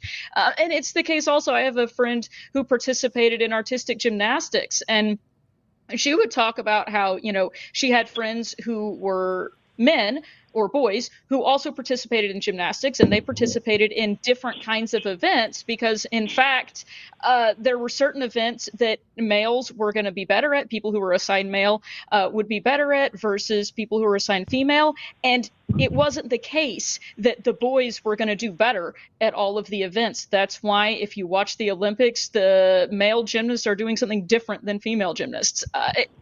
It's just not true. We have trans men athletes who have competed at the Olympic level. So this whole argument, I think, to me, is kind of revolving around this incorrect assumption that boys are better at sports than girls. And I think a lot of the resistance to trans participation in sports has to do with some fear of breaking down that assumption and realizing that that's not entirely accurate. And I think that's where the problem is. And I would be all for what Arden was describing of, okay, fine, let's take that out of it. See what happens. Yeah. And Stephanie Helms, who I think most of our chat knows, Stephanie's been on our show. She's been on all the atheist stuff many times, mentioned that a lot of the measurements and studies evaluated cis men to cis women, and then those results were like projected onto trans women, which isn't necessarily accurate. I do think there were at least a couple of studies that specifically measured trans women post HRT, but interestingly, even though they may have maintained some sort of advantage in certain very specific ways, I believe also all those studies showed that trans women at a baseline were not the same as cis men in the studies, which seems to suggest that, like, we don't know why, but it's incorrect to just start with the assumption that trans women who haven't gone through HRT are representative of cis men in the population, because that just does not seem to be what the data suggests. There's probably a number of reasons, maybe social, as to why that is, or maybe physiological. We don't really know. But yeah, I think it's a much more nuanced topic than put trans women in women's sports no matter what, and remove trans women from women's sports no matter what. Mind you, also, we haven't talked about like the trans male in male sports aspect of this conversation at all. And I think it's because, like Kara pointed out, the majority of this conversation is the like hidden misogyny element, for sure. Yeah. Nobody cares if trans men participate in men's sports because they assume there's no way they're going to ruin it for cis men because misogyny. Right. Yeah, no, that's true. And yeah, so I think I appreciate what you're talking about, DJ. And I've also felt in some ways ostracized. Not I'm being exaggerative. I don't really feel ostracized, but I do feel like I've gotten relationships that I might have had a strong connection with didn't develop in friendship, in part because I have a like neurological compulsion to care about the truth over the trendy political thing, which is one reason why I will never say out loud, despite agreeing with leftists on 99% of political issues, I will never say I'm a leftist out loud, because online leftist communities do the same thing where they have a thing that they say that is probably I agree with their conclusion, but the reasoning I don't agree with. And I feel like when I see other people voice the same reasoning, they get insulted or like removed from their community. And I don't like that. So I try to be very, very clear about couching both inclusiveness as a value and truth as a value. Those are two things that I think can go very easily hand in hand if we are careful about it. And it sounds like you're in that place too. And I'm sorry that people maybe have not included you in certain spaces or conversations because you value the truth of things over blindly supporting people who you might be in the same group with. Because just because you're both trans doesn't mean you necessarily are going to get along or agree on everything. Trans people are a diverse topic, or a diverse group of people, and we're not a monolith. So yeah, I hope that some of that was helpful, and hopefully you can feel a little bit more valid in your transness and know, like, hey, just because maybe certain trans people don't jive with how I like to look at the world doesn't necessarily make me less trans. That's just how I look at the world, and that there's not necessarily anything wrong with that. Yeah, I think for me, the biggest thing that I was hoping to get out of this conversation is I wanted to just make sure I was not overriding my own biases to other people's experiences, because obviously I've lived a different life than they have. And again, I want to be respectful to everybody's experiences and what they've been through. And I just wanted to make sure that my experiences weren't clouding me to bad judgments, if that makes sense. I wanted to kind of, again, just speak the truth. Yeah, absolutely. Yeah, and I appreciate that. I'm right there with you on that. Yeah, and awesome. I think well, thank that's you a great... so much.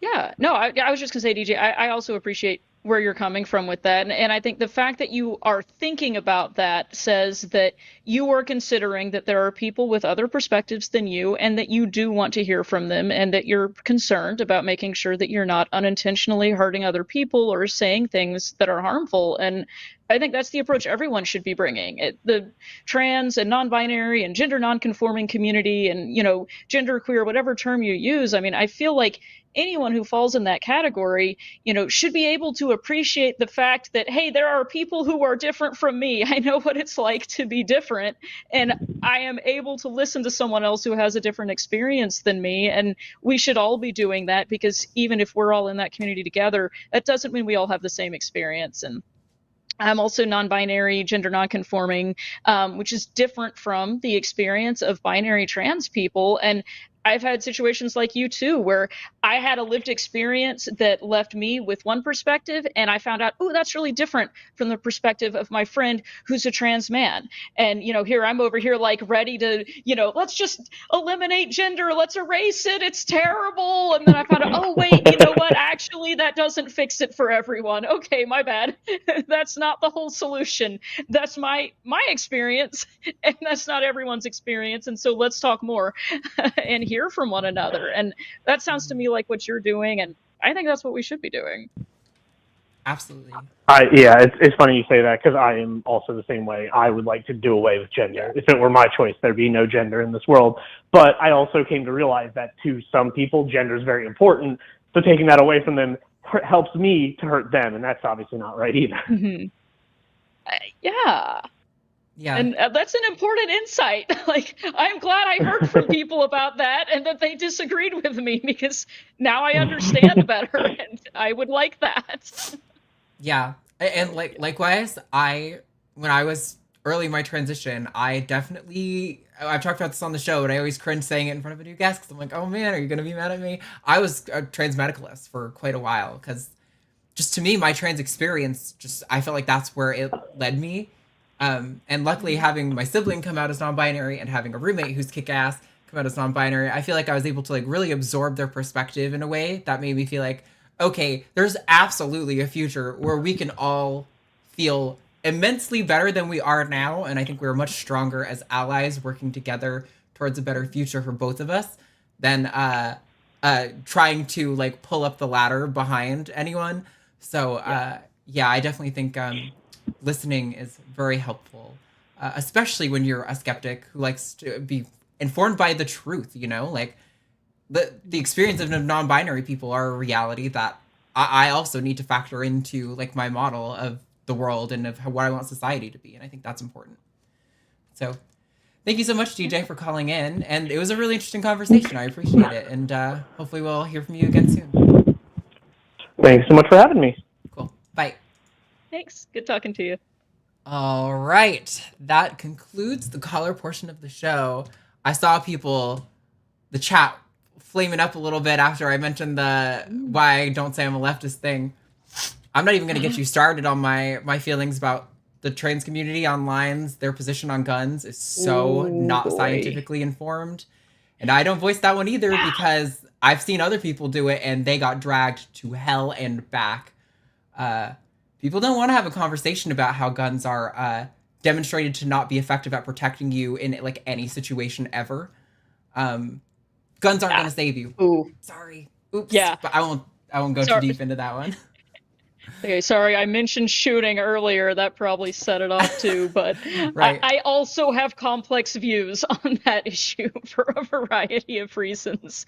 And, you know, I think that's the kind of thing that makes people interesting, to be able to be a part of a group and say, and I have this other view that is completely different from the other people in this group. And I'm still a member of this group. I don't think you have to unfriend everyone on social media who has a different opinion than you on one thing, because I don't think I would have any friends left if I did that. So I appreciate that people are willing to be my friend, even if we disagree on things, because my goodness, that's kind of the point of socializing with other people, right? I mean, yes, we want to find groups that we're a part of, that we connect with, but we're not like all identical people. We're unique. That's what we like about people. They're interesting. It's okay. Calm down.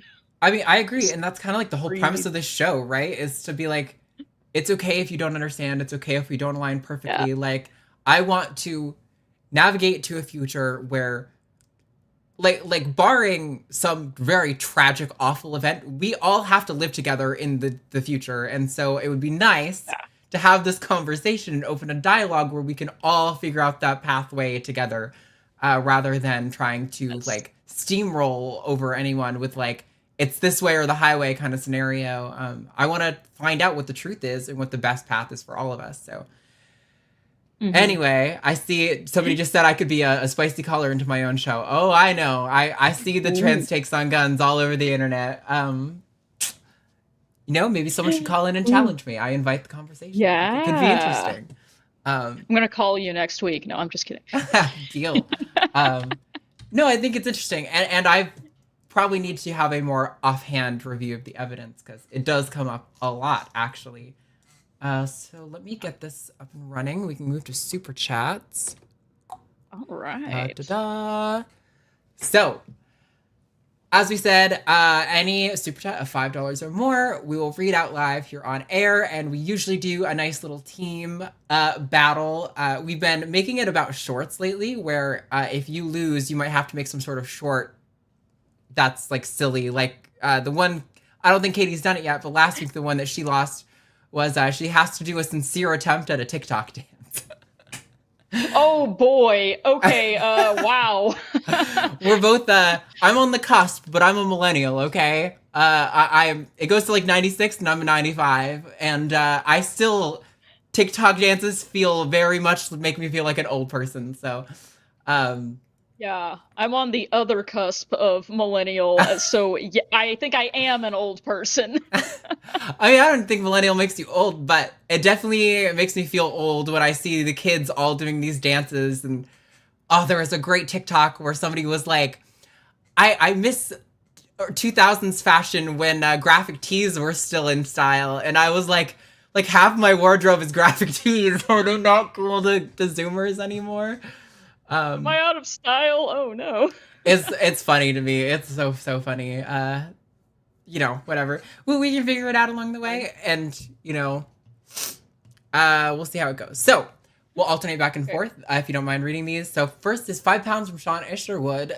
The integral from -1 to 1 of dx over the square root of 1 minus x squared is pi. So Sean likes to give us math things to say because Sean knows that I am terrible at math and I don't do math at all. Behavioral stats I'm down for.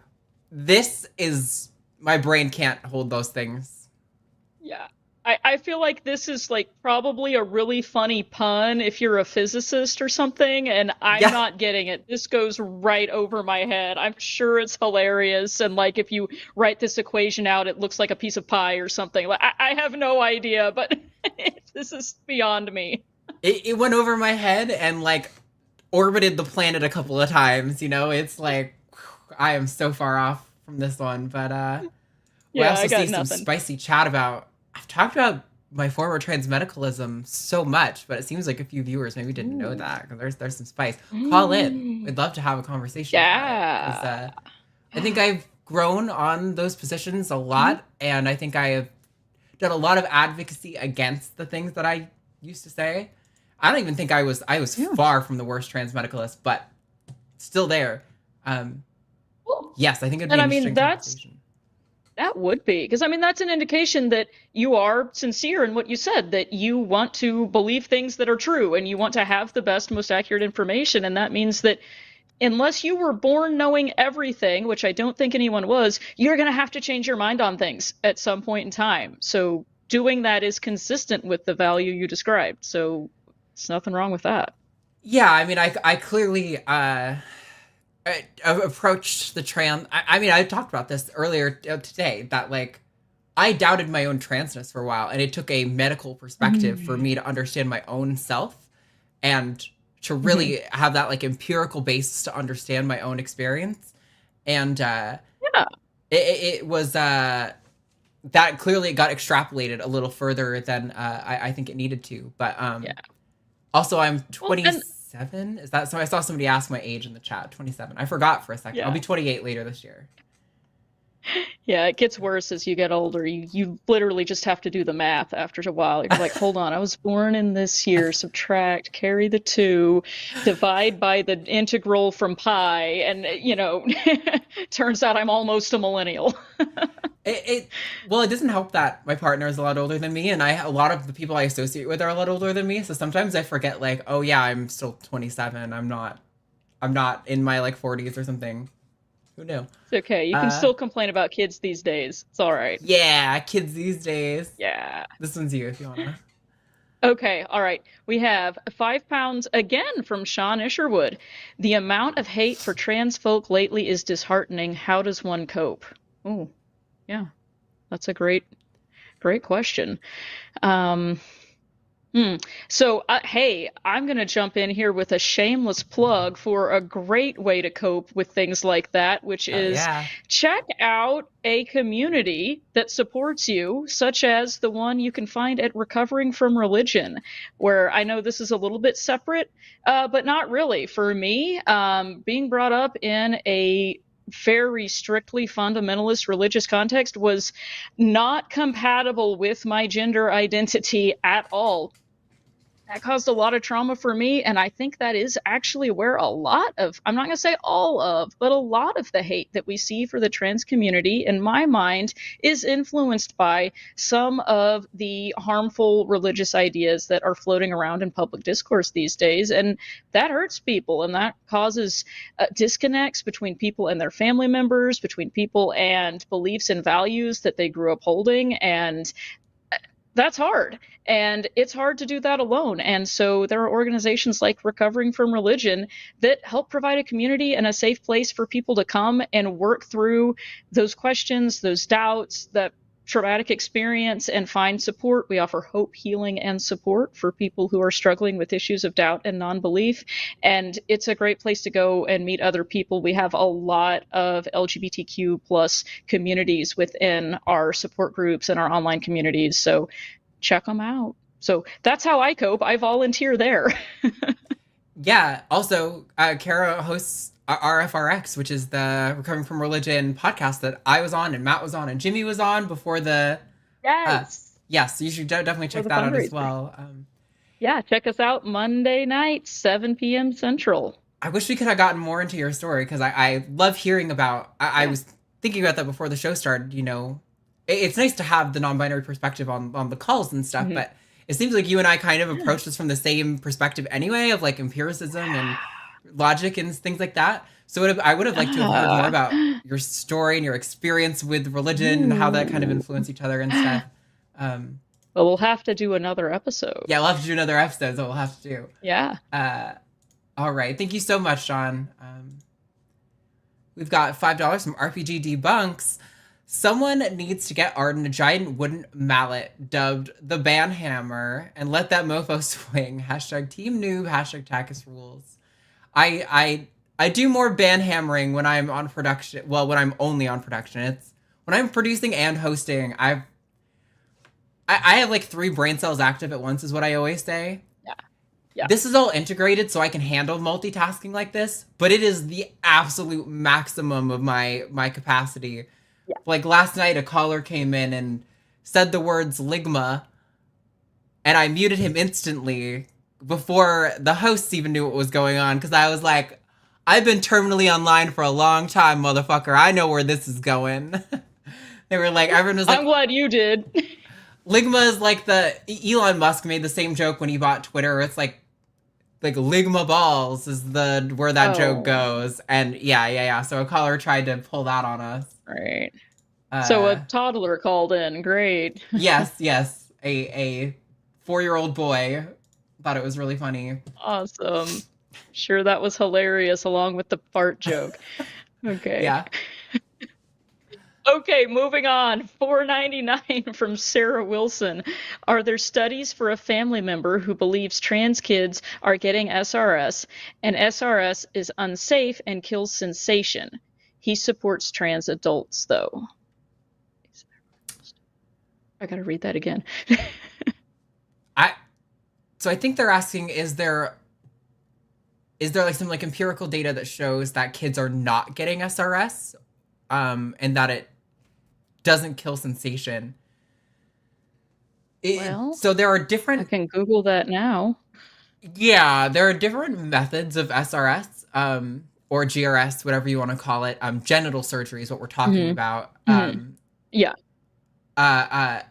They have different outcomes. My understanding is that for trans women, the the support method in Thailand has the best outcomes in terms of sensation and ability to orgasm after surgery. I may be wrong on that, but that's what I remember last time I looked at the data, which was a little while ago, some time ago.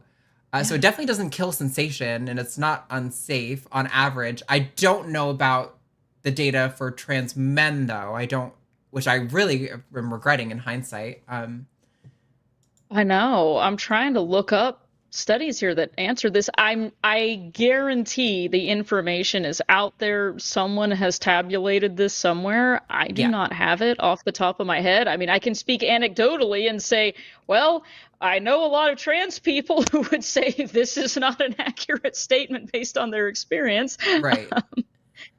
I don't think know the numbers. sensation is going to change dramatically, because I mean, you are constructing and deconstructing your current body parts like that. There's no way you're going to get through that without a period of probably reduced sensation as your body remaps the neurons in that area. But that goes for any surgery that happens.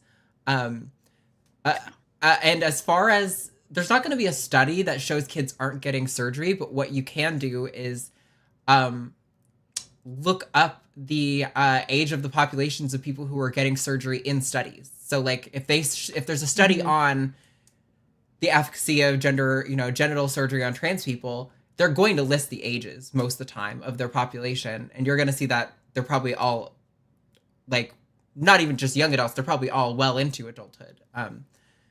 This is also just, it's against the medical guidelines. So you could also just show them the medical guidelines don't support giving genital surgery to somebody under 18.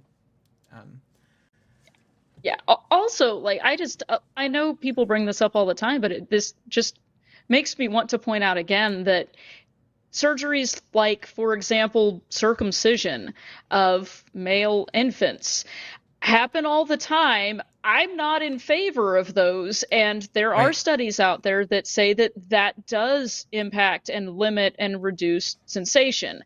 I wonder why we're not having an angry public debate about that. Oh, it's so frustrating, because we should. Like, oh my gosh, I saw this on social media the other day, and someone was like, oh, that's just a flap of skin. This is someone's entire genital set. And it's like, that's the flap of skin from a infant who it's demonstrably affects sensation in the empirical data, as opposed to adults where that doesn't seem to be the case. Like, And in one case, we have an adult who wants the surgery, and in the other case, we have an infant who has not volunteered for this surgery. Right.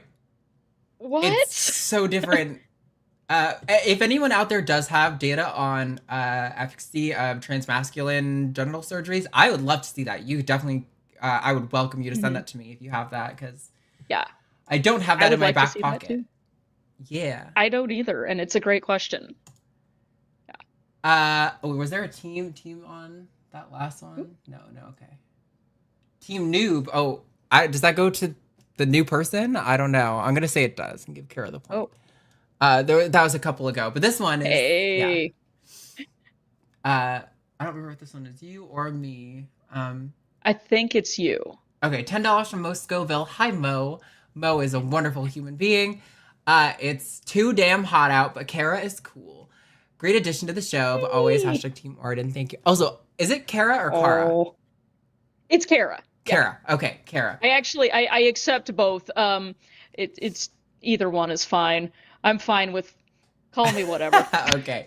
I know I think I've said both, and I was like, I gotta figure out which one it is, because I don't want to be confused. Yeah. You're good. You had it right.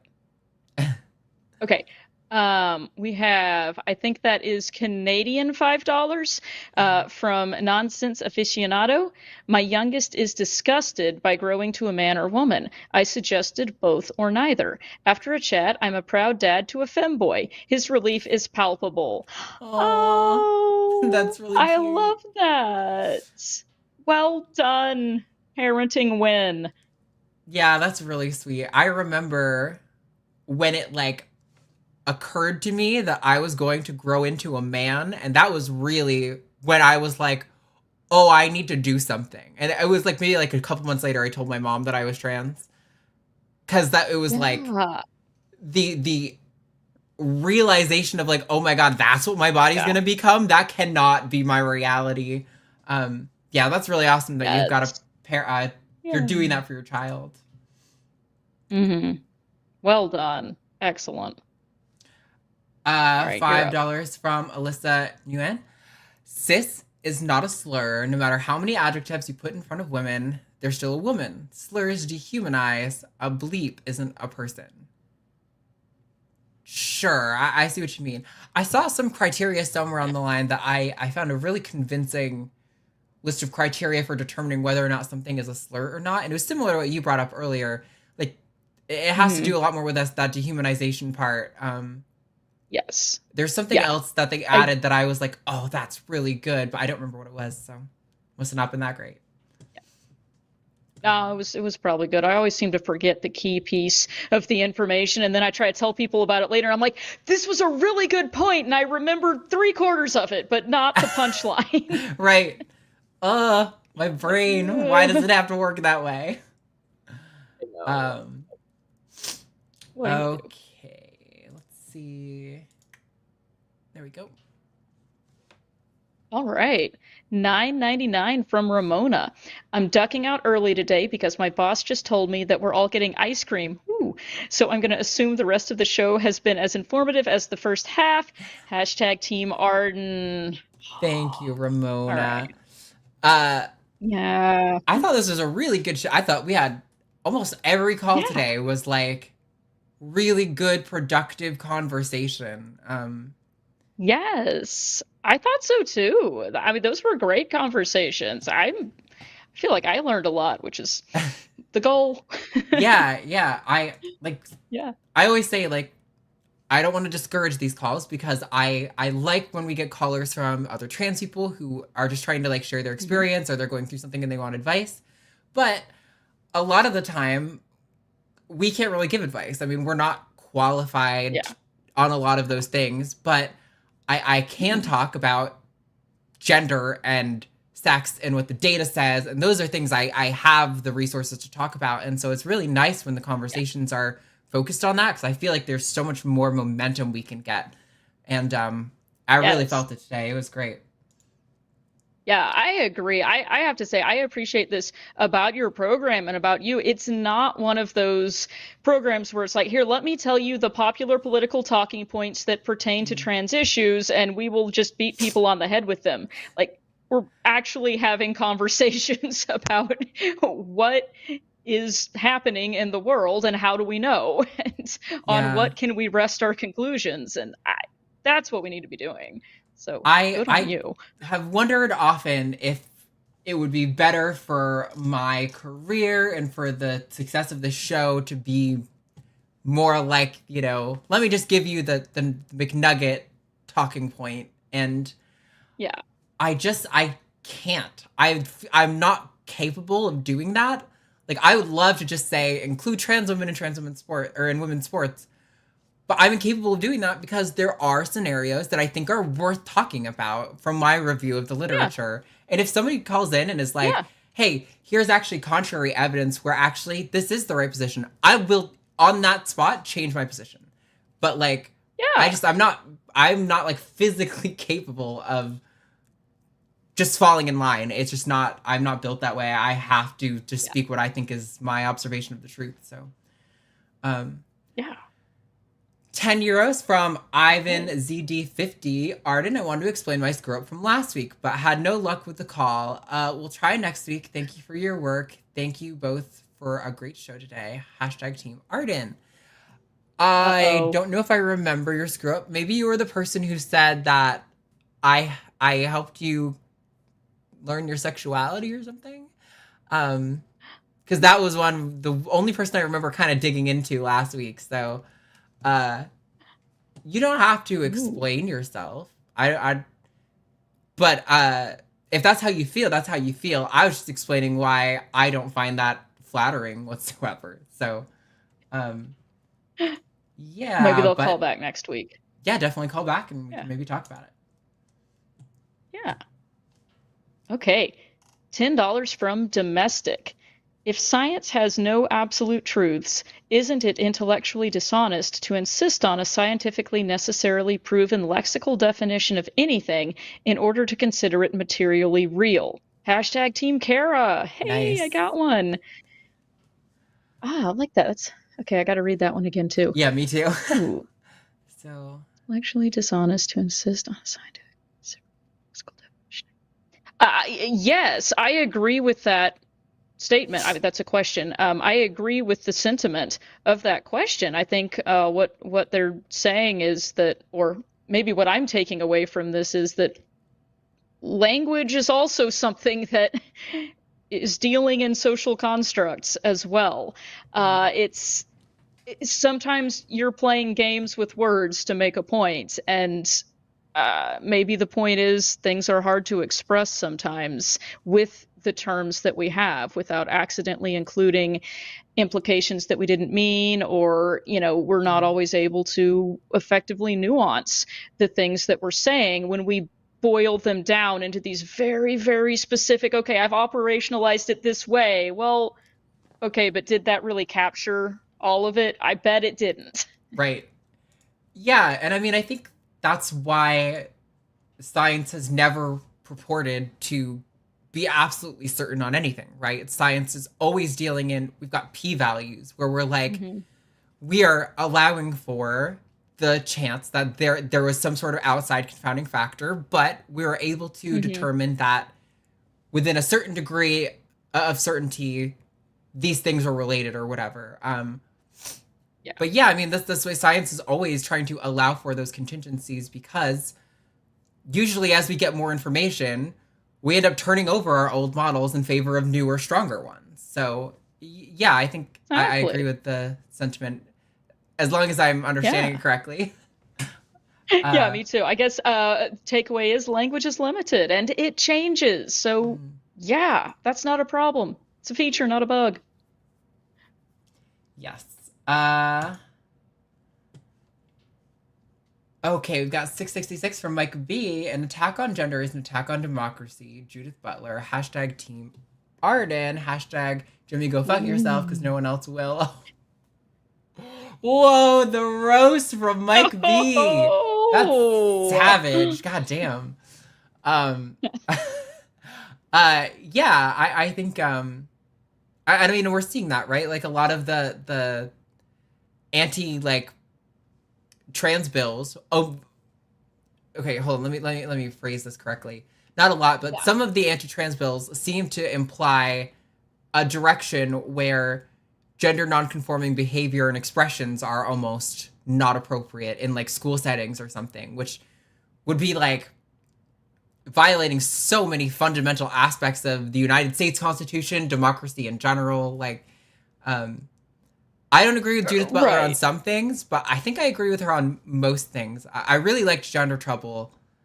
She does come to some conclusions I don't necessarily know if I agree with, but I agree with a lot of them, and I definitely agree with that point. So, thanks. I agree. And I don't necessarily know if I agree with some of Judith Butler's conclusions, because I don't necessarily know if I understand them in their entirety.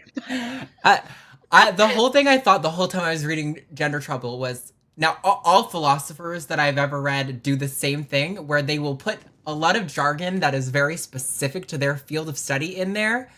Yes. But I'm when you are really rapid fire throwing off, in a sentence, 3 words that are jargon specific to your field, it's really difficult to swallow, because now I have to pause and take 5 minutes to decipher what this one individual sentence meant, and it's cumbersome, to say the least. It is.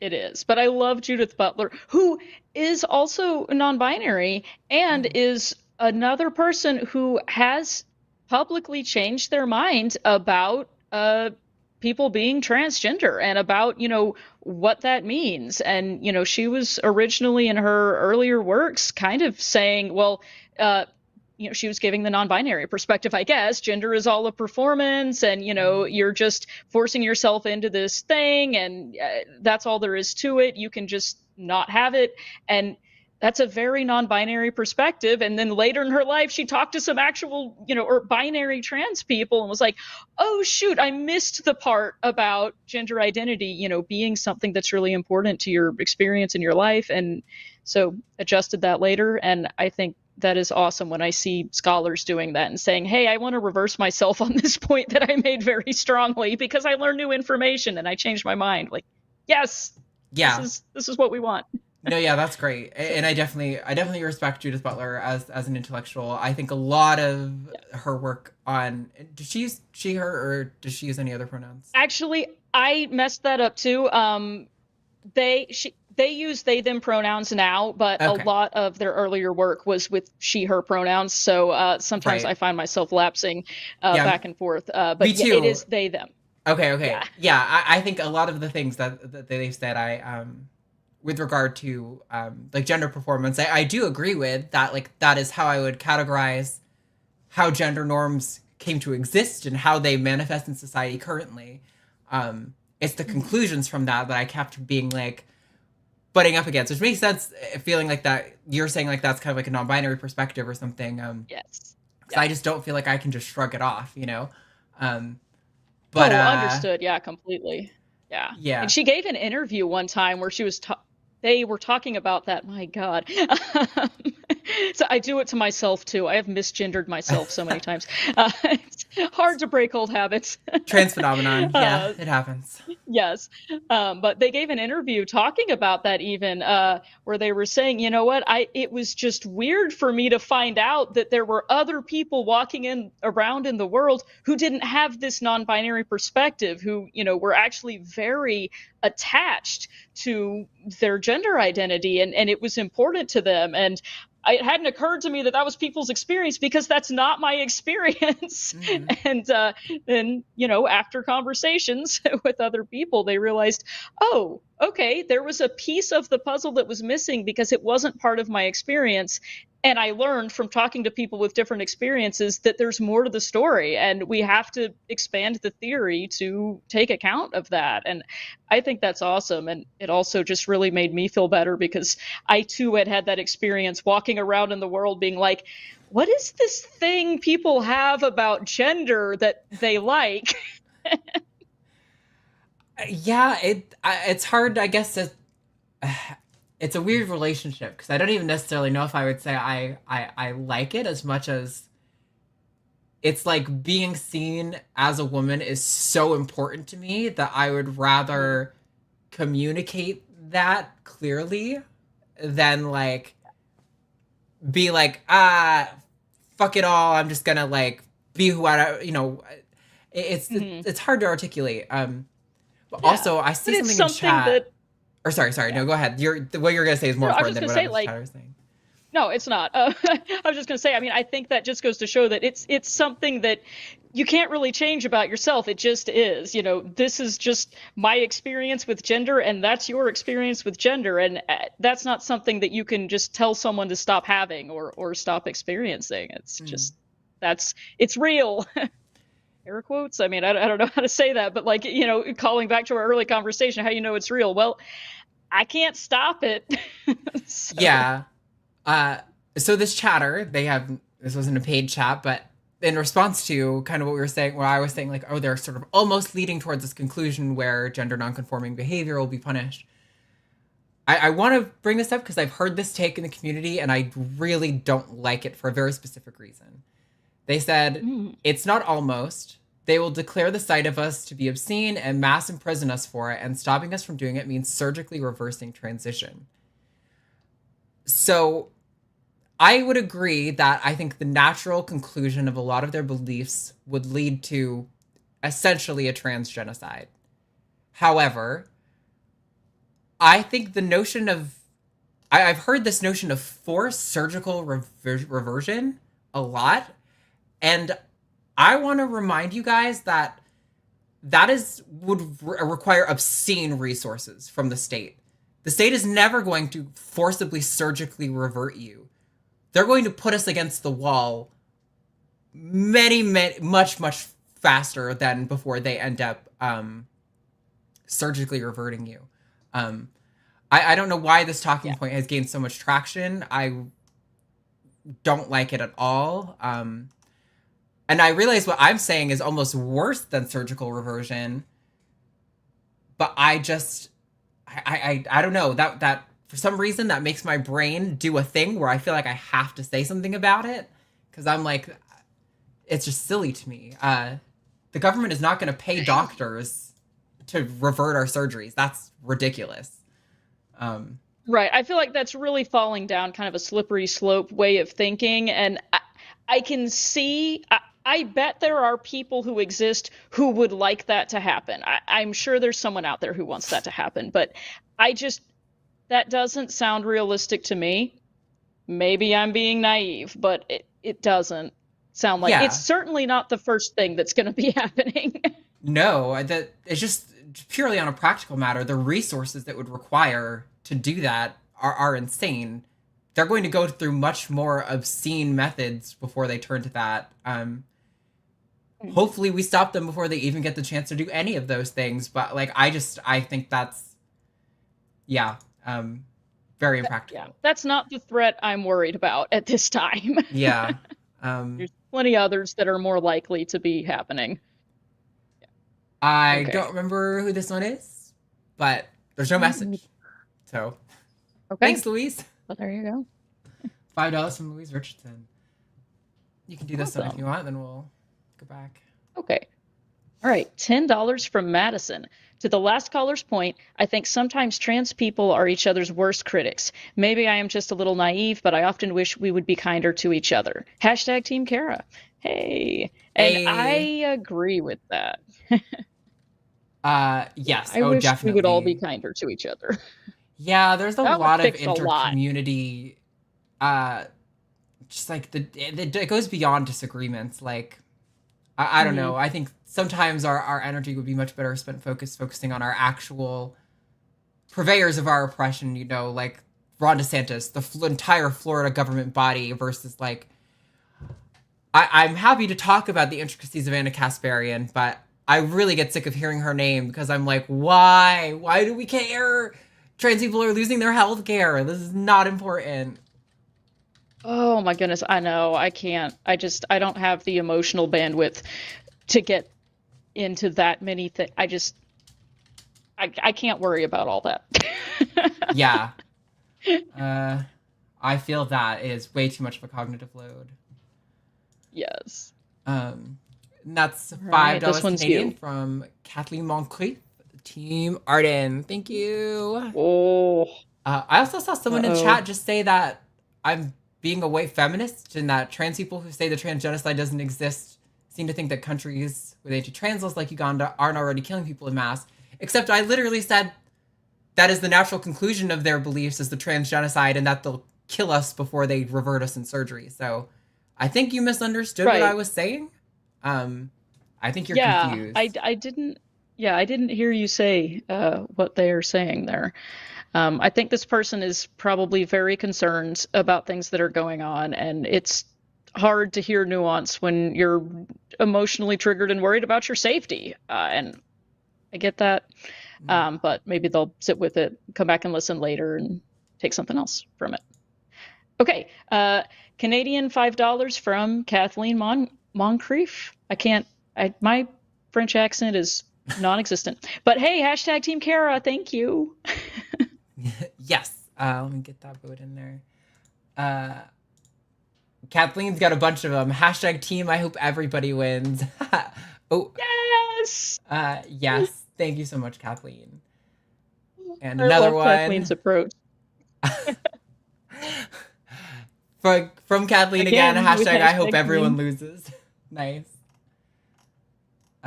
She's just, she's included all of the options. Right. No outcome unaccounted for. Yes. Um, All right, is this me or you? you can have this one. I don't remember. I don't either. Okay. 5 pounds from MJB. Such a great show tonight. Especially enjoyed DJ's call and conversation. Just ordered race monogamy. Oh, awesome. So hashtag Team Kara because of the recommendation. Oh, I got you on book recommendations. If you need Nice. book recommendations, come see me. I am a super nerd. So I'm really glad someone else is reading that. I love that book. And Yeah. thanks for the vote. I haven't heard of that book, but it sounds really interesting, and now I'm kind of curious to get it. Yeah. I'm in the middle of Check it out. Whipping Girl by Julia Serrato. Is it Whipping Girl? Ooh, Or Sex that Step? one I is can't also remember on which my one I'm list. reading. Okay, One of the Whipping Julia Girl is Serrato on my books. list. Yeah. 555 Right, from the Horsey set. Hashtag Team Arden for the guns take. Thank you. Ooh. I might be more extreme. Was dismissed from a jury once for saying the Second Amendment was a mistake. You could hear a pin drop.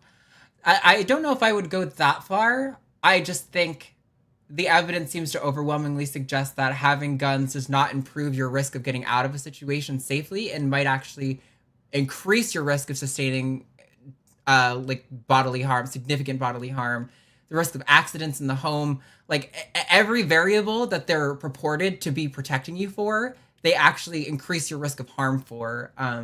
So that's just kind of where I'm operating from. I don't think people shouldn't be allowed to have guns. It's just that I think having one is a mistake according to the data. Yeah, it's one of those things too where, it is a dangerous piece of equipment, no matter whether you think it's useful or not useful. It is a piece of equipment that is highly technical, that you have to operate in particular ways in order to be effective with it, and its intention is to kill or maim or injure. So, equipment like that usually comes with warning labels and registrations and licensing and training and dangers associated with it. So Yeah, there's a lot of nuance there that sometimes gets left out. So that's absolutely. all I'll say about that before we make everyone mad at us. I know that the Democrat, that's like the lib take that people hate on, but I think really guns should be just extremely difficult to obtain. Like I think you should be allowed to have them, but they should just require immense levels of certification, regular recertification, things like this. Yeah. It's how a lot of other places in the world handle it. So. Yes, this one's you, I think. Okay. $5 from Laser Lizard. I love seeing an NB viewpoint on the show. Yay! It's great to hear from different views than my binary trans woman experience. Still loyal to hashtag Team Arden, though. Yes. All right. Well, I appreciate that anyway. Yes, thank you so much, Laser Lizard. We've got 5 pounds from Samantha Patrick. Hashtag Team Kara. Nice. Hey. Then... Okay, $9.99 from DJ the Second. Thanks for taking my call today. I love the show and was happy to be a part of it today. Got to give it to hashtag Team Kara this week for being on the hashtag Abolish Gender train. Yes. Nice. But we're not going to do that. But well, I've talked a lot about how I think gender abolition, much like socialism, is sort of a utopia that I think we should aspire towards. Mm-hmm. But that's just, it has to, by necessity, be a gradual process. And so I think it's a great framework to operate from, navigating us towards the future, Oh, but yeah, absolutely. That was our last super chat, and I see there's a lot more talk going on about the trans genocide. If you are feeling really strongly about that, you should call in, because based on what I'm seeing, you guys are universally misunderstanding my position. Maybe that was a communication error on my part. So I would like you to call in so we can clear that up, because the responses don't seem to make sense based on my position from what I'm seeing. So with that, I think, yeah, people are justifiably afraid of what's going on right now. And I think that's something we can all agree on, that there are things happening that are worth being concerned about, being, for some people, terrified of happening. And I think we're all on the same page there. We may be having discussions about some pieces of it. Which thing is the most likely to happen? What's the biggest threat now? Reasonable people can disagree, but yeah, absolutely. I think we're on the same page on the broad strokes here. Yeah, I think I get where people are coming from. I think this is a reaction to these ideas that I see a lot in online spaces talking about politics and these issues, which, as you just said, there's real reason to be afraid. I just think there's maybe been some sort of misunderstanding. But anyway, Kara, thank you so much for being here and for doing this like makeup episode so we can cover the ground we weren't able to cover from RFRX. Do you want to do another like plug of like what you do and where you are, where people can find you and all that good stuff? Sure. Yeah, absolutely. And yeah, thanks for having me. I'm really glad I got to be able to come and be here. And this was just an awesome conversation. I loved chatting with you and hearing from all of the callers. I think that was great. I hope you'll have me back again and we can continue the conversation. And yeah, you can find me most regularly over with Recovering from Religion. I do our Monday evening programming with RFRX. It's every week. Find us at recoveringfromreligion.org. And there's a lot more going on there besides the Monday night show and podcast. We have support groups. We have an online community you can get involved in. We can refer people to secular therapists with the Secular Therapy Project. There's a lot of help and support and community out there for people who may be dealing with trauma or just doubts or issues going on to having to do with, whatever religious beliefs they grew up with or are encountering from other people right now. And a lot of that does intersect with gender. And so that's certainly the case for me. If that's the case for you, come check us out and recover from religion with us. Nice. I think so many of us desperately need that. So thank you for being here and bringing everything that you brought. Really appreciate it. And of course, thank you to Dragon for call screening today. You did a great job. We had excellent calls today. Thank you to all of our mods in chat. I see Stephanie, I've seen Cookies and Alyssa and Dylan. You guys help so much keep our chat respectful and good dialogue. So I thank you for that. And thank you guys to the audience for showing up and supporting the show so we can do it in the first place. We will be back here again at 5 p.m. Central Time next week with myself and student Dr. Ben. But until then, we'll see you later. Bye. Bye. Now we sit here while the text scrolls. Awesome.